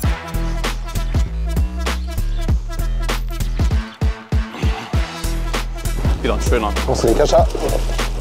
Ich nehme das so. Ich hab ihn. Okay. Prima. Geil. Oh, wirklich. Also was für eine Regenschlacht, die wir hier haben. Aber wenigstens die Zander spielen mit. Der ist diesmal eine Nummer kleiner. Aber diese Farbe bei dem trüben Wetter, jetzt muss ich hier versuchen, lebend erstmal hochzukommen, damit wir den überhaupt messen können. Die Farbe ist bei diesem Wetter also wirklich unschlagbar. Sobald wie ihr in Holland trübes Wasser habt, die Farbe und der Köder in Kombination sind Zanderbringer. Und ihr seht also, da habe ich mich auch im Vergleich zu früher geändert. Ich angle fast nicht mehr mit Angstdrilling, also bei der Ködergröße hier nicht. Und seht ihr, es klappt trotzdem. Der Fisch soll auch mal eine Chance haben.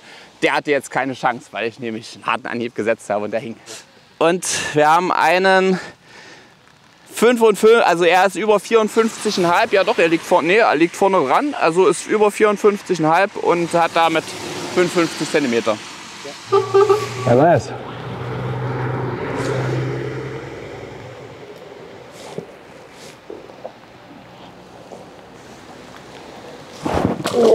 Ist verpennt.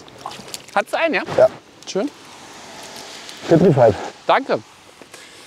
So, wir machen Spotwechsel. Abhauen. Scheiße, ich wollte jetzt noch Einwurf Topwater machen. Der hat jetzt eine halbe Stunde ungefähr. Aber da gönnst du mir noch Einwurf Topwater. Einwurf hast du, ja. Also er will nur Einwurf Topwater machen. Und dann machen wir den Spotwechsel. Und fahren an den Spot, wo ich die 3 Zander hatte im ersten Satz. Und hoffe, dass da zu meinen Gunsten Zander fallen.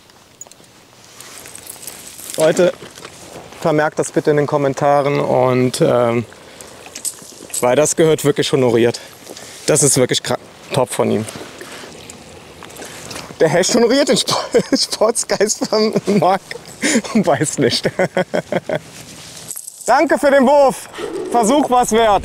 Ja, wir fahren jetzt an den Spot, wo er mir die Packung verpasst hat, weil da wenigstens Fisch ist und ja. Ja. Da hat er mich heftigst rasiert. Ich habe hart fighten müssen, damit das nicht nochmal passiert. Also wäre der Hecht jetzt natürlich mega geil gewesen. Da wäre schon mal so beruhigend gewesen, einfach die ersten Punkte im Kasten zu haben. Also auf dem Scoreboard. Aber was nicht ist halt nicht. Was? So ist Angeln. So, meine Spotwechselzeit ist jetzt gleich um. Das heißt, ich verliere ein bisschen, oder wir beide verlieren ein bisschen Angelzeit, was natürlich für uns beide nicht gerade geil ist. Ich muss jetzt nochmal von der Autobahn runterfahren, weil hier irgendwie wohl was passiert ist. Erst Feuerwehr durch, dann ist uns ein Krankenwagen entgegengekommen. Ich denke, dass der auf unsere Spur dann rüber wollte. Also ich denke, dass da irgendwie ein Unfall passiert ist. Das hat auch Google angezeigt, dass es da länger gedauert. Jetzt sind wir runtergefahren, müssen durch die Stadt. Hier ist natürlich jetzt auch viel los, weil wir Richtung Feierabendverkehr gehen. Ich bin mal gespannt, wie viel Angelzeit ich am Ende verliere oder was uns noch bleibt an Angelzeit und ob da dann hoffentlich noch 1, 2 Fische rauskommen. Das ist natürlich das Doofe hier bei dem Format mit diesen Zeiten, die man da hat. Aber ansonsten, ich hatte da jetzt kein Vertrauen in den einen Spot.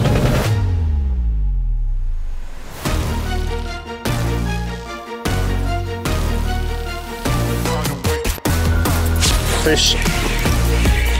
Kleiner Fisch. Das ist eine Maschine hier an dem Spot, der fährt. Aber maßig. Meinst du, ich glaub's nicht? Boah, ich habe das Gefühl, der könnte maßig sein. Der könnte knapp maßig sein, du hast glaube ich recht. Die Scale ist bei dir im Rucksack, Vater? Ja, oben drin. Das ist eine Jig-Maschine hier. Ich will jetzt auch nicht zu viel Zeit verlieren, weil Patrick angelt natürlich weiter. Patrick, möchtest du kurz eine Pause machen? Einfach so. Ach so, oh, du Penner, ey. Auf jeden Fall ist bei halb 47. 47er Zander. Die sind Klons hier. Der erste war besser und jetzt 47er. Aber ich hab ihn. Psychologisch, weil es schon hart zu wissen, dass es jetzt hier hingeht, weil ich einfach weiß, wie krass er hier abgeliefert hat. Und er legt jetzt genau so weiter vor, wie er vorhin aufgehört hat. Also es ist... Ich hab's kommen. Und hat er Maß? Ja, 47. Petri. Danke.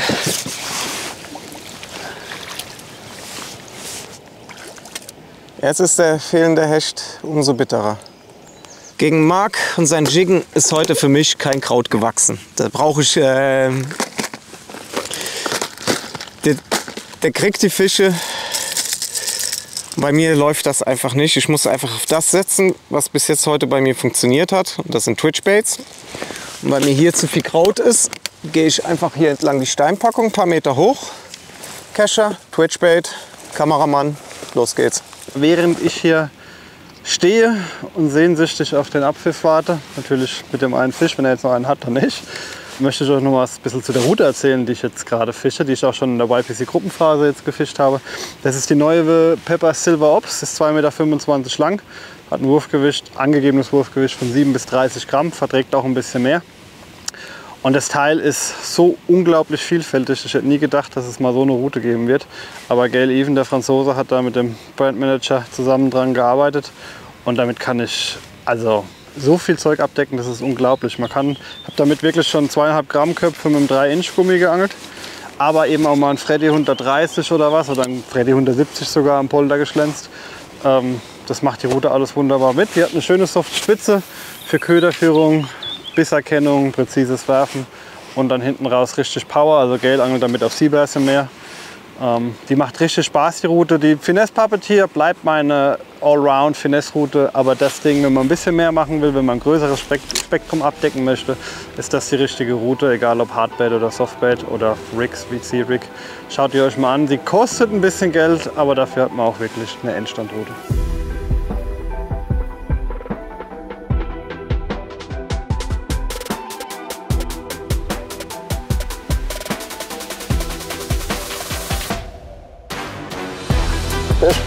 Schön, cool. Warte, ich geh jetzt hinter dir. Ah.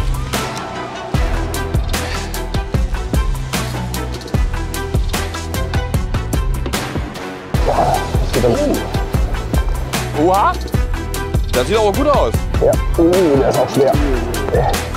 Uiuiui. Ja, den musst du jetzt aber kriegen.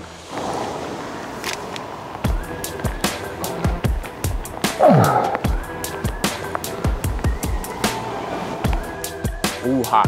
Oha. Oh, geiler Zander. Richtig großer Zander. Oh, sorry. Das ist keine Absicht. Ich hab ihn. Oh. Oh nein, ey. Das darf ich jetzt. Fuck. Ah.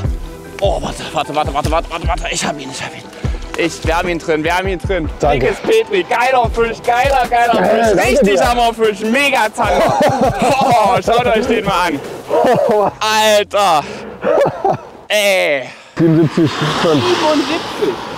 77,5, 78. Ja. Boah, was ein toller Zander. Also auch mit so einem Fisch wäre es für mich absolut in Ordnung, jetzt im Halbfinale noch auszusteigen.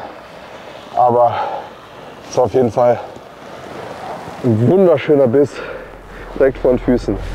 Ein traumhafter Zander, und sollte Alex diesen Satz am Ende doch für sich entscheiden, würde der letzte sicherlich zum Krimi. Veit setzt allerdings jetzt alles daran, das Match zu Ende zu bringen.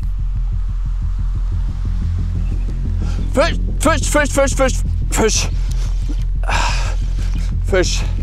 Oh nein, eine gehackte Brasse. Oh, nee. Oh, ich habe mich schon gefreut. Ach je, ich versuche sie gleich im Wasser zu lösen. Sowas wollen wir nicht sehen. Und schön, hat geklappt. Gleich wieder rein. Die müssen wir nicht rausnehmen. Das ist für mich immer wieder dieses Ding, man, der wirklich an allen 4 Jahreszeiten mir die großen Fische bringt. Das ist der absolute Wahnsinn. Ein Pintail am Blick, mehr brauchst du nicht. Es ist wie in den letzten Folgen bei mir immer zum Schluss. Fisch. Oh, ausgestiegen, scheiße. Mist. Naja, passiert. Es sind immer noch Fische am Platz, bedeutet das mit anderen Worten. Und das ist jetzt hier gerade wie bei seinem Fußballspiel, wo man in der 90. Minute mit 2:1 vielleicht vorne liegt. Aber das kann sich natürlich jederzeit hier noch ändern, wenn nämlich Alex hier noch einen Zander fängt und der hat ja diesen tollen 77er Fisch. Richtig stark und das finde ich also wirklich schön. Das ist eigentlich das Teamwork, wie das ja auch von Seiten der Turnierleitung gewünscht war, was wir gemacht haben, dass wir hier den Spot dann gemeinschaftlich quasi gewählt haben und hier beide echt tolle Fische gefangen haben. Und der von Alex, also das war schon eine Bombe. Die muss man tagsüber in Holland erstmal fangen. Sieh mal an, Lob vom Experten, dessen Führung aber in der Tat auf wackeligen Beinen steht, ähnlich wie die von Marc im anderen Duell. Bekommen wir in Satz 4 noch einen letzten Fisch zu sehen?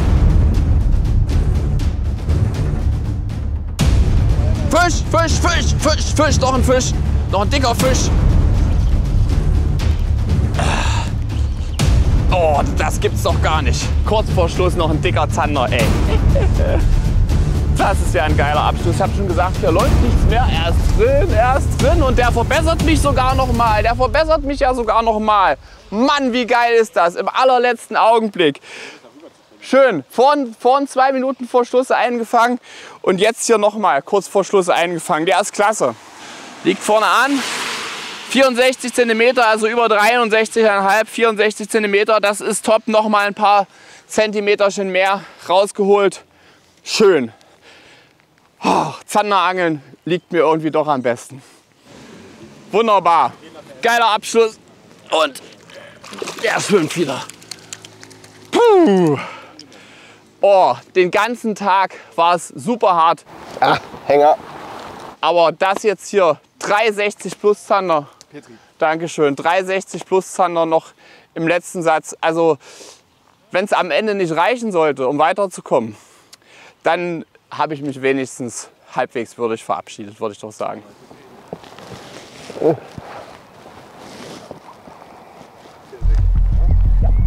Fisch. Geil, geil. Oha. Oh, das ist wieder ein Monster. Echt jetzt? Ja. Das kann doch nicht sein, ey. Ab. Oh nein. Oh, das war wieder ein sehr starker Fisch. Ganz. Oh. Scheiße.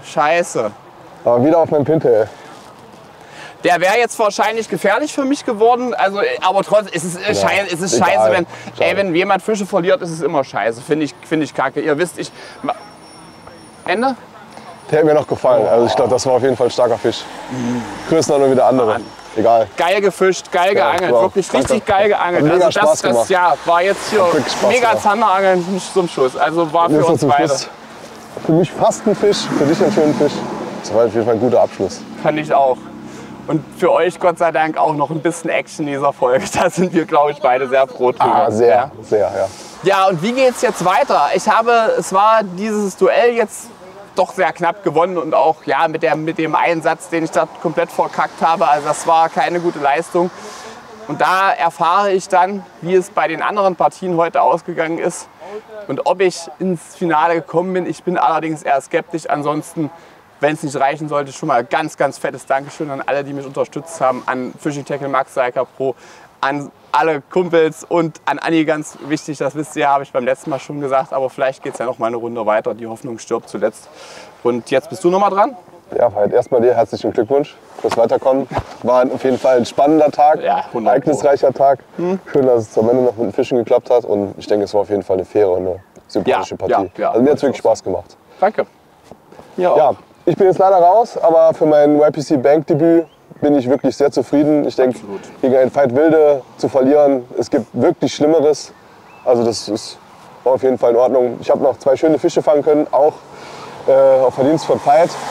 Von daher herzlichen Dank an Rapala, an alle, die mir vertraut haben, Vertrauen geschenkt haben, mich hierher geschickt haben, mich unterstützt haben vor allem. Namen möchte ich jetzt keinen nennen, sonst vergesse ich einen und jemand ist enttäuscht. Von daher, jeder weiß, wer gemeint ist. Vielen herzlichen Dank. Vielleicht sehen wir uns nächstes Jahr.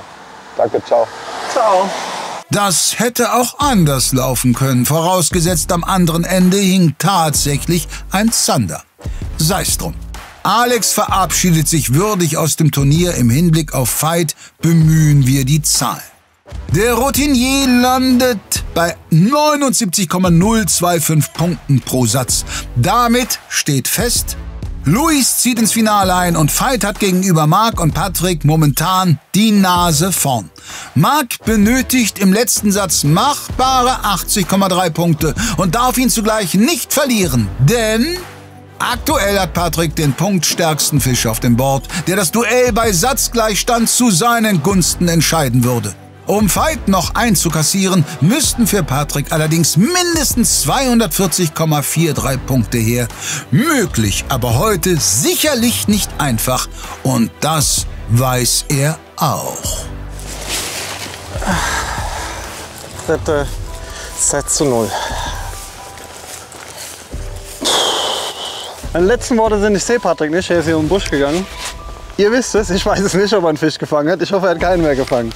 Ja, und dann geht es ins alles entscheidende Match.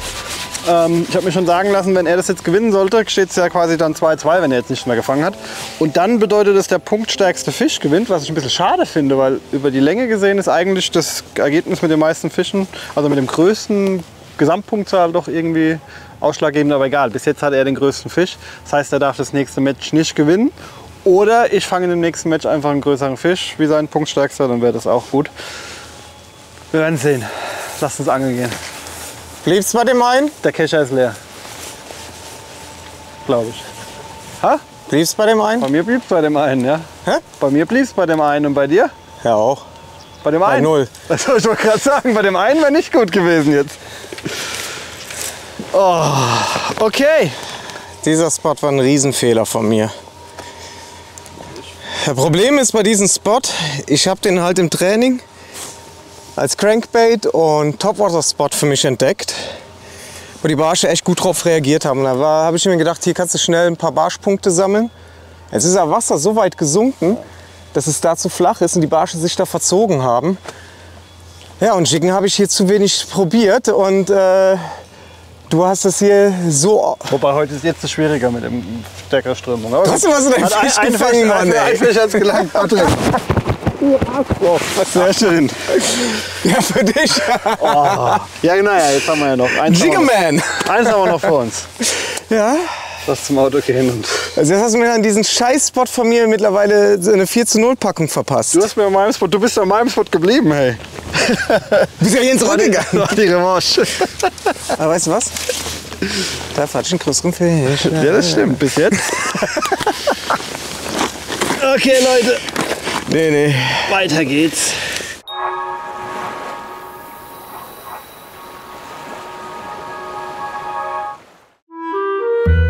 Hey du! Ja, genau du. Möchtest du eine Person beschenken, die gerne angelt? Und hast keine Lust auf stressige Weihnachtseinkäufe oder gar enttäuschte Gesichter? Dann sicher dir jetzt unsere Hecht- und Barsch-Weihnachtsgutscheine mit bis zu 15% Rabatt. Im weihnachtlichen Design gibt es den 50-Euro-Gutschein für nur 45 Euro, den 100-Euro-Gutschein für nur 90 und den 200-Euro-Gutschein für gerade einmal 170 Euro. Einfach bestellen und unter den Baum legen. So einfach ist Freude schenken. Aber Achtung!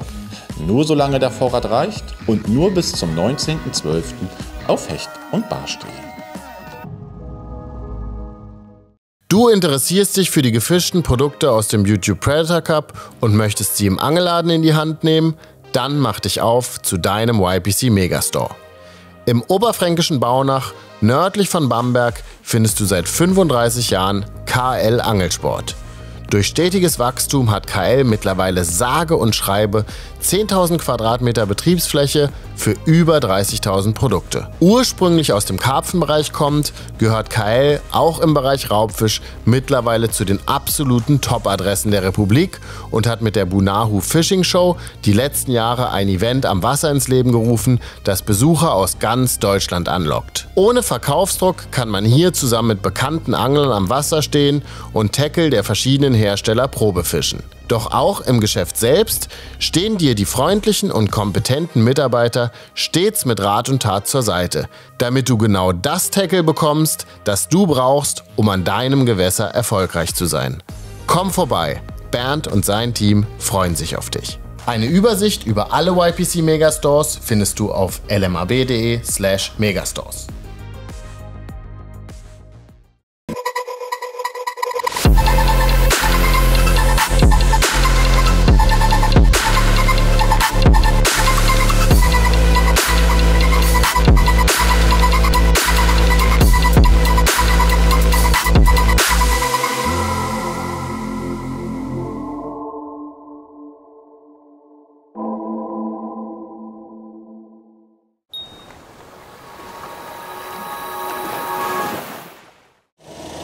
Man ist zwar nach wie vor motiviert, Gas zu geben und motiviert, das Beste zu liefern. Das ist und bleibt so.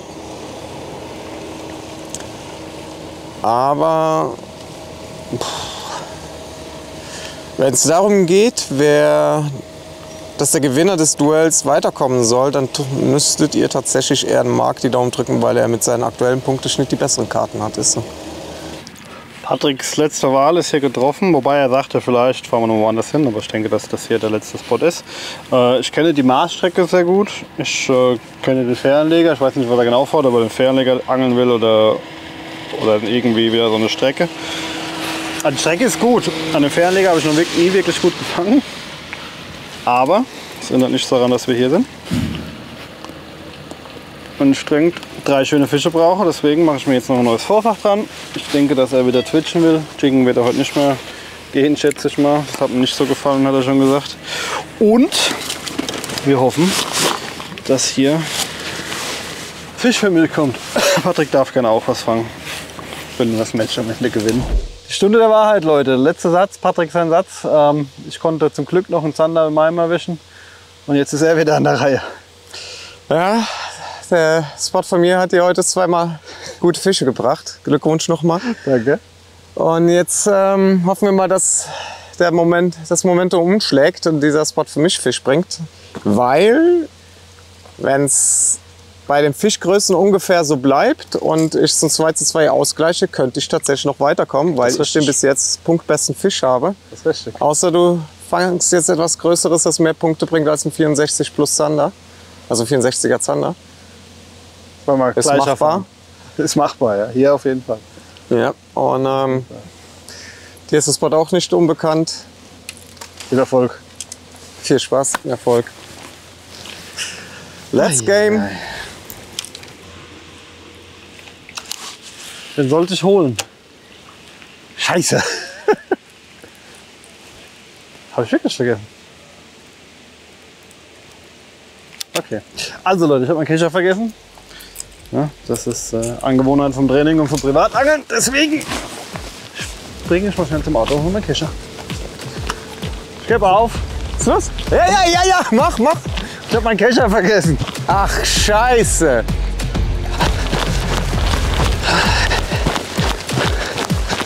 Junge. Hey, der YPC macht auch aus dir einen Sportler, sag ich dir. Also YPC Bank, nicht Boot.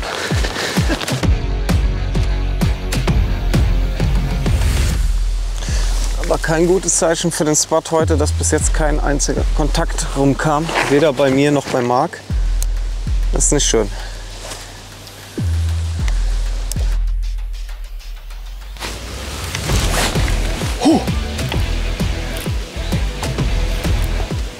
Wunderbar. Ja. Also ich hatte eben eine Attacke. Gerade ist wie so ein kleines Kehrwasser von den Steinen. Habe ich reingeworfen, hat direkt eine Attacke. Ich habe einen Fisch dran hin.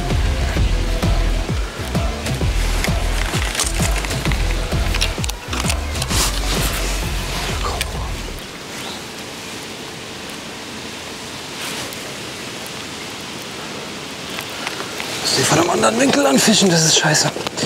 Gegen die Strömung. Man sagt ja so schön, was gut ist, kommt wieder. Weiß ich nicht. Kommt nicht mehr. Schade.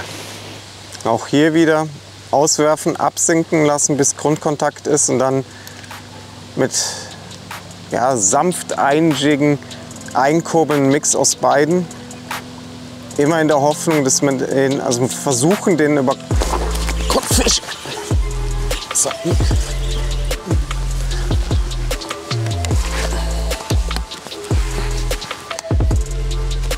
Gehst du wohl auf?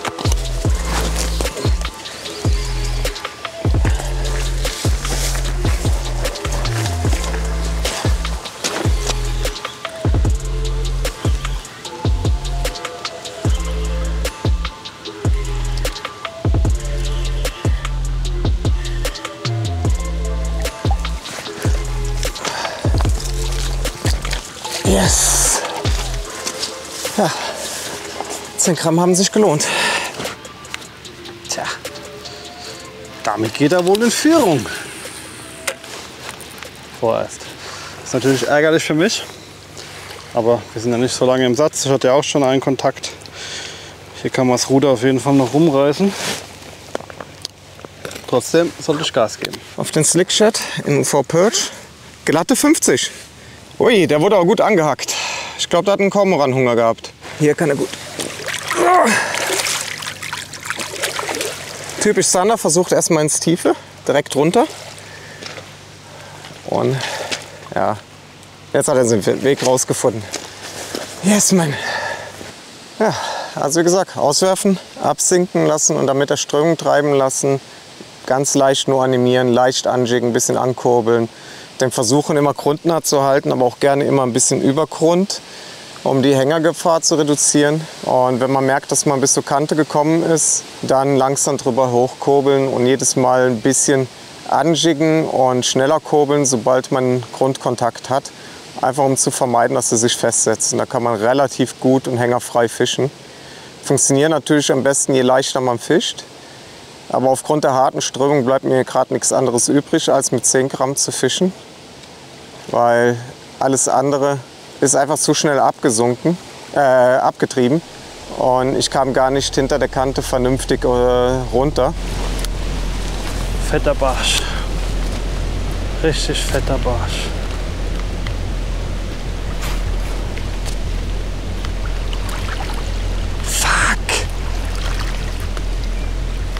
Mann! Fetter Barsch. Fetter Barsch.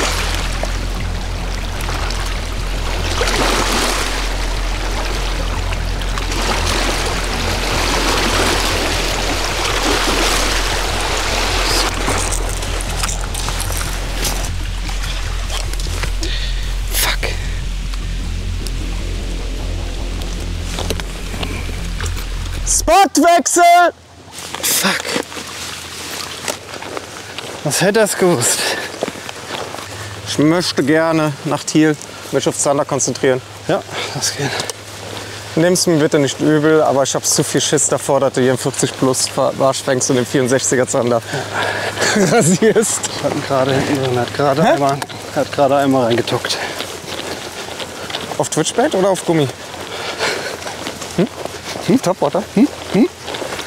Fuck, Mann! Hast du einen Barsch gehabt? Ich wollte gerade einen Köderwechsel machen, wo das nicht kriegt, dann hast du einen Platzwechsel. Oh. Bitter gelaufen für den armen Mark. Immerhin ist der neue Spot erwiesenermaßen einer, der auch in brenzligen Phasen Fisch liefern kann. Da lag ich, überglücklich, dass ich weitergekommen bin. Ah. Gleiche Idee vorne an die Spitze. Hoffen wir, dass hier jetzt ordentlich Zander gehen. Ja, hätte ich nichts dagegen. Und let's go. Let's go. Wir sind jetzt an Patricks letzten finalen Spot. Es ist echt ärgerlich für mich, dass er gerade, wo ich den Nachläufer hatte, einen Spotwechsel ankündigt. Aber gut, so sind die Regeln. Das ist sein Set, von daher darf er das so tun. Und jetzt sind wir hier am Zanderangeln. In so einer Einfahrt, in so einer großen, gibt es vor allem immer große Fische. Und es gibt hier alles Mögliche. Also hier kann jederzeit, also hier liegen mit Sicherheit in der Einfahrt hier 3, 4, 80, 90 plus Zander. Noch ein paar 70er zwischendrin. Und ein Meter Hecht schwimmt hier bestimmt auch irgendwo rum. Und 2, 3, 4 Barsch. Das Problem ist, wir müssen sie fangen. Im Moment, ja, es ruckt jetzt nicht so. Und so große Fische sind natürlich schwer zu fangen. Der Spot sieht fischreich aus. Also ich wüsste nicht, wieso hier kein Fisch sein sollte. Das ist nur ärgerlich mit dem Barsch vorhin. Mann, Mann, Mann. Naja. Es ist noch irgendwie 50 Minuten, 40 Minuten Zeit zu angeln und da kann viel passieren. Ein Traum. Ein Traum in Chartreusgrün mit orangenem Nitro Booster. Der soll es richten.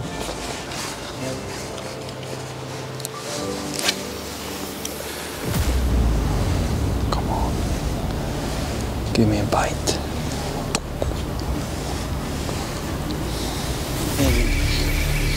Der ist sehr klein, Leute. Der ist untermaßig, glaube ich. Ich befürchte, du brauchst meine Scale, ne? Wenn er im Netz landet, ja. Oh Mann, Keschern ist... das wird eng, das wird eng. Das wird sehr eng. Holst du die hier hinten raus? Hier, guck mal, was der rausgespuckt hat. Nee, damit angel ich die ganze Zeit. Schön Live-Bait, Patrick. Da kann doch kein Zander widerstehen. Also wenn ich das nicht so glückliche Augenmaß vom Marc heute bedenke, der so, er passt nicht, dann ist ein 47er, dann wird er mit Sicherheit Maß haben. 42, nee, 43,5, 44. Maß? 44. Hey. Sauber. Soll ich die Scale wieder hinten reinstecken? Ja, sicher ist sicher, bevor die jetzt hier irgendwie... Nicht, dass das jetzt noch jemand falsch versteht. Ja, unsere Zander sind in der Regel in Trupps unterwegs. Und dann hoffen wir mal, dass der Trupp noch bei mir beißt. Noch bin ich in Führung, aber das kann sich natürlich ändern. Wenn ich jetzt keinen fange und er einen zweiten fängt, dann ist er natürlich in vorne. Und dann hat er auch einen glatten 3:1 Sieg. Außer natürlich, ich schaffe jetzt selber auch einen Fisch zu fangen. Ich denke, die Chancen stehen nicht schlecht, dass wir jetzt hier in der Restzeit mit die Ecke hier ein bisschen ausfischen. Vielleicht noch vorne an die Fähre gehen. Katze, da war ein Biss. Mann! Hast du einen Biss gehabt? Ja. Okay, weil ich genau in dem Moment vorschlagen wollte, dass wir zur Fähre gehen, aber dann warte ich noch. Okay. Mann! Alter, das kann nicht wahr sein. Was für eine beschissene Entscheidung. Warst du das?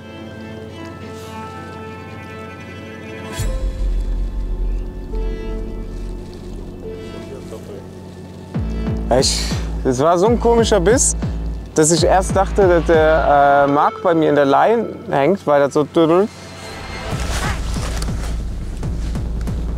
Jetzt verpasse ich direkt einen zweiten Biss, ey. Was ist denn das für ein Bullshit? Mann, Mann, Mann, Mann, Mann, Mann, Mann, Mann, Mann. Wie kann man in einem Wurf 2 Bisse verkacken? Muss ich jetzt Miniköder mit Stinger fischen oder was, ey? Patrick hat jetzt auch noch einen Kontakt gehabt. Und ich bin mir relativ sicher, wenn wir hier bleiben, einer von uns beiden fängt noch einen Fisch. Aber er will einen Spotwechsel machen. Ich glaube aber, dass hier noch ein Fisch kommt. Vielleicht jetzt nicht mehr nach seinem Biss. Oder 2 Bissen. Er hatte 2 Bisse in einem Wurf, sagt er. Selbst bei Pokerface Paczowski steigt hier auf den letzten Metern spürbar das Stresslevel. Jeder maßige Fisch wäre die Eintrittskarte fürs Finale. Oh, come on. Nimm das Ding richtig ins Maul. Mann, wie lutscht er drauf rum? Das gibt's nicht. Ey, beißen die Fische vorsichtig. Wahnsinn. Come on. Bitte, bitte, bitte, bitte, bitte.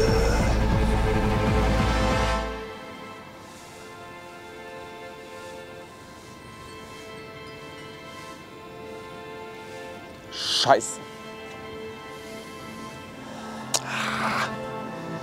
So auszuscheiden ist bitter. Das ist bitter. Naja, that's fishing. So ist es manchmal beim Angeln.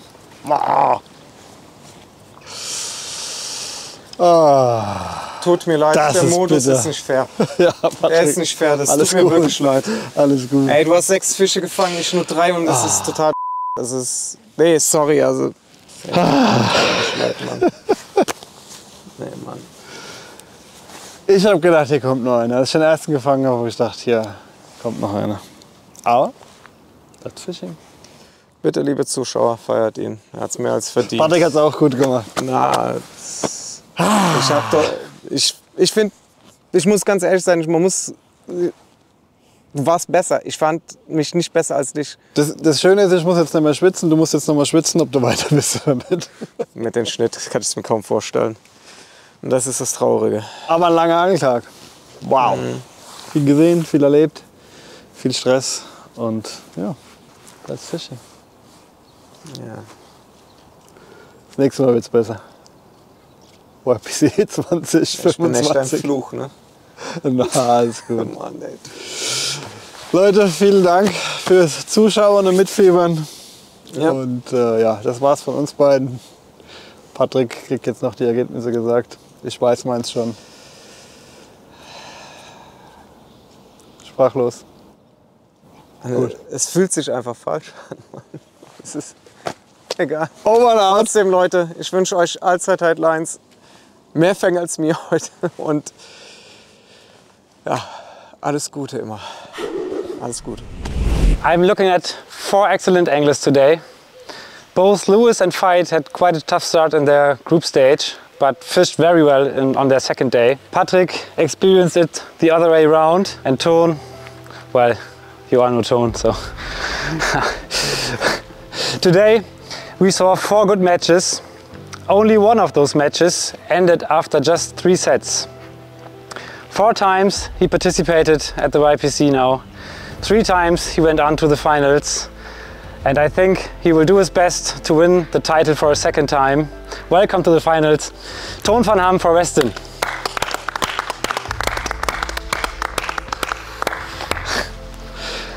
Two other matches went over 4 sets today, but only Lewis was able to catch fish in every single one of those matches. Thus, he not only achieves a good score, but also gets a ticket to the finals. Congratulations, Lewis for Leach. Patrick ended up in a tie with Mark, and he went over the full 5 sets today. Therefore, he won by the better fish on the scoreboard. But yeah! Congratulations, Veit, for Seika Pro. Well fished, guys. Tough day.